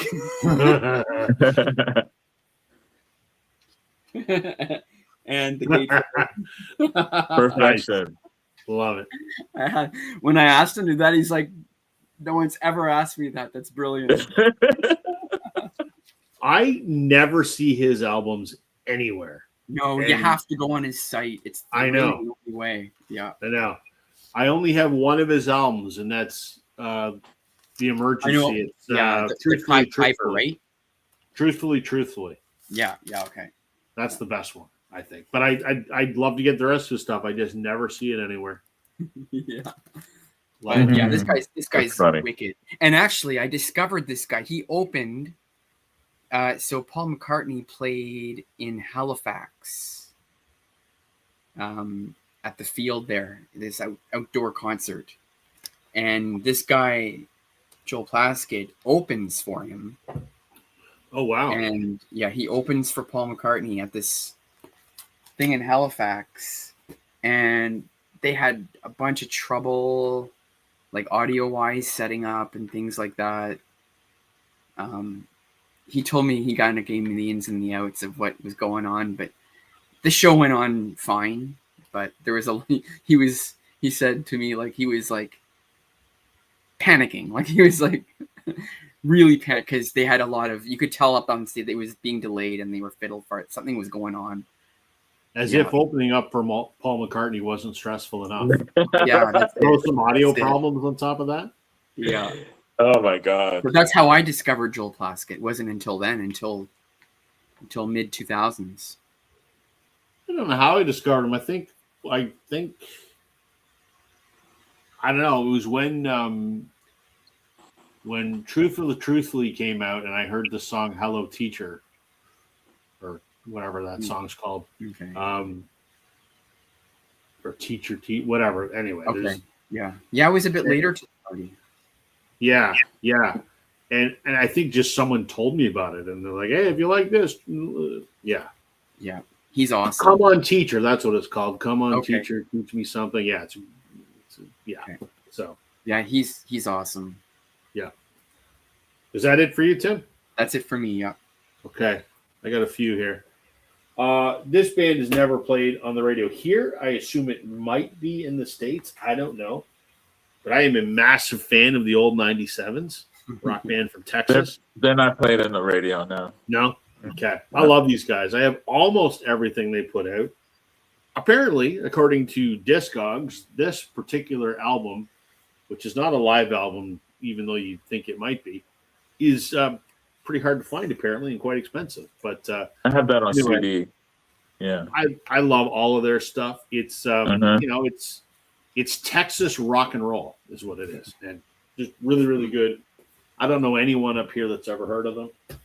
No. These guys have been around forever in Canada, a band called the Sky Diggers. They had one hit in the 90s called I Will Give You Everything, which played on Much Music. You'll never hear them on the radio, but they're friends with the Blue Rodeo guys, and they are in that same sort of roots rock kind of folk rock kind of vein. I've seen these guys many, many times. I'm friends with their drummer, Noel. He became their drummer, and these guys have been around since 86, I think, 85. Noel became their drummer in 2009. Noel and I have known each other since we were kids. We went to high school together. So this is their, I think this is their first album. And it has I Will Give You Everything on it. It's got some of their other hits.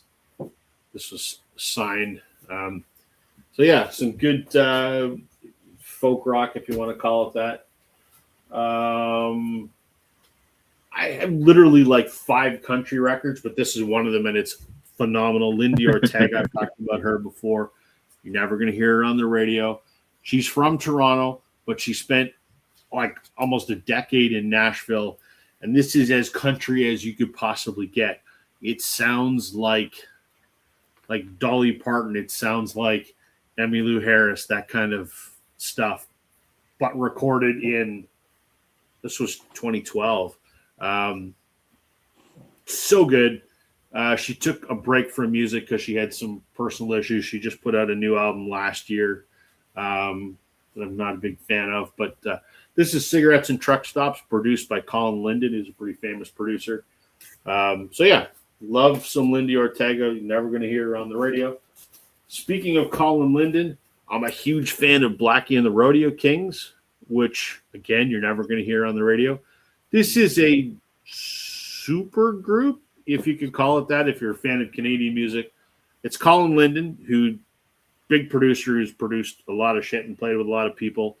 Tom Wilson, who's Junk House and Lee Harvey Osmond, and very renowned Canadian musician. And Stephen Fearing, who's another fairly renowned Canadian musician. The three of them, when they get together, put out a few albums. Just their album called South from 2014. Phenomenal. Met these guys. They're wonderful. I don't know why I didn't get them to sign that. I got two more here. Band I talk about all the time. Again, you're never going to hear on the radio. Whitehorse, husband and wife from Toronto.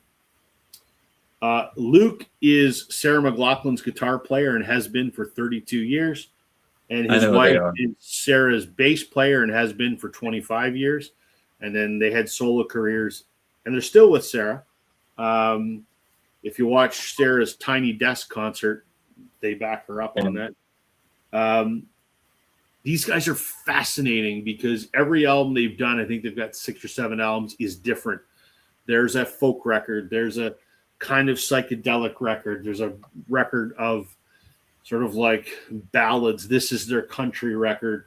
They have a new record coming out next month. I'm going to see them next week. I've met them a bazillion times. I just love them because everything they do sounds like them, but every album is a different genre. It's kind of fascinating. I've seen him solo in concert. Yeah, Luke. Yeah, right on. Wicked guitar player. Yeah, and actually, just recently, they were. I don't know what he was doing, but we got the call from Bryan Adams, and he goes, "Keith has to have surgery. Can you be in Mexico in 4 days and learn 27 songs?"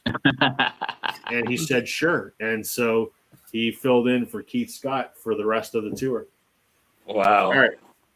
Last one I'm going to show is a band I love that is not around anymore. They're from Western Canada, called Dustin Bentall and the Smokes. Used to be called the Dustin Bentall Outfit. His dad, Barney Bentall, was kind of a mainstay of Canadian rock radio in the 90s. I saw this band every time they came to town. I know Dustin. I know Dell, his bass player. I know Kendall, his fiddle player. I saw them all the time, and I love them. It's kind of a combination of like country and western and stoner rock put together, which is bizarre, but it works, and they're phenomenal, and you're never going to hear them on the radio. Hey, that's all. Can I just mention one more that I couldn't find the record, physically find it, but I wanted to show it tonight. It's a group called the duo called Penny and Sparrow, and they're from I think they're from the West Coast. It's a guitar player and a vocalist, and they do a little bit of harmonies, but the lead vocalist is amazing. Think Simon and Garfunkel, really cool, really modern, really like amazingly soulful. But it's two guys that it makes me think of Simon and Garfunkel, but just very modern. And Penny and Sparrow are just unbelievably talented, and just they should be bigger than what they are. Just amazing duo. Cool. It's just them and the guitar. That's it. It's two of them and the guitar, and the harmonies are just out of this world. Sometimes that's and all you need. they have a record called Finch, which is a big one for them, called Finch, like the bird. Okay. Cool. Yep. Well, that was fun, guys. Thanks for doing that. Yeah. We'll do as we always do, go around the horn. Anything going on at your channel, Scott? You want to plug your radio show? What's happening in your world? I am going to be doing my show tomorrow afternoon, and then I'm doing a soul show on Saturday night. One of the soul DJs, she does like bar stuff. I'm going to do a Saturday Soulful Soiree. I'm doing that. It's from 6 to 8. And then that's it. I'm working on another chapter. I just finished a chapter of the Shaka Files. I do Shaka Khan videos. So, so I just finished one, and I'm going to be doing another one in another day or so. That's it. Right on. And remind folks, what's the website for the radio station in case they want to tune in and check out your show? Yeah, it's WMNF 88.5 FM, but you can go to www.wmnf.com. Yeah. Right on. Cool. Yeah. Tim, what's going on in your world? Any concerts coming up? No, actually. Well, Julian Taylor is going to be here on my wife's birthday. I don't know if that's your wife's birthday. Yeah, I don't know if that's going to fly. Don't do that. Well, no, she's a fan too. Oh, so it's whether we want to drive up for an hour. It's an hour away. But nah. But no, this month's pretty quiet actually. Yeah, fair enough. I'm going to see. I can't remember. I'm going to see Judy Collins, but I don't remember if it's this month or next month. But other than that, yeah, this month's pretty quiet. Cool. Yeah. As for myself, I've got Whitehorse next week. I think Saturday here in town, which I'm excited about. And video wise, like I said, I haven't put out a video in like 4 months. Shame on me. I keep threatening that I'm going to. I have Sam's Americana vinyl tag filmed and half edited. I have to get that up. And then Richard and I did a YouTube video. That's much easier to edit. That's going to be very quick. So that might get up tomorrow. And I still want to do Emma from 8 Vinyl Low. I still want to do her Cheap Trick contest. So I got to get up. I just got to get off my ass and get some videos out there because I've gotten lazy. So I need to stop being lazy. There we have Thank it. you for inviting me. This was really fun. Anytime, man. Great. Anytime, Yeah. I'll slot you in there. I just kind of work through the list Rotate of- people, yeah. rotate Uh-huh. people. People are busy or whatever. So I just make sure I've got you in the regular rotation. And if you can That make was a it, lot we'd of love to fun. have you. That's And I awesome. learned a lot tonight too. So I was like that too. Yeah, I got So did some we. stuff. And I, as soon as I knew you were going to be the guest, I thought we got to do something around the radio thing. And your musical taste is a lot different than mine, and fairly different than Tim's. And I thought I want the perspective of someone who it's your job, right, to get Yeah. music out there to the masses, Oh, yeah. right? So Yeah. I figured you're going to have some interesting, cool stuff. So Oh, cool. yeah, so that was a lot of fun. To everyone watching Sure. tonight, thanks for joining us. We love chatting with you. And for folks that are going to watch this later, thanks for spending a bit of time with us. Tim and I will be back next week. Daryl will be back next week. We'll have another guest, and we'll talk about something. So that's everything. Thanks, everyone. We'll see you next week. Have a good night. Good night. All right.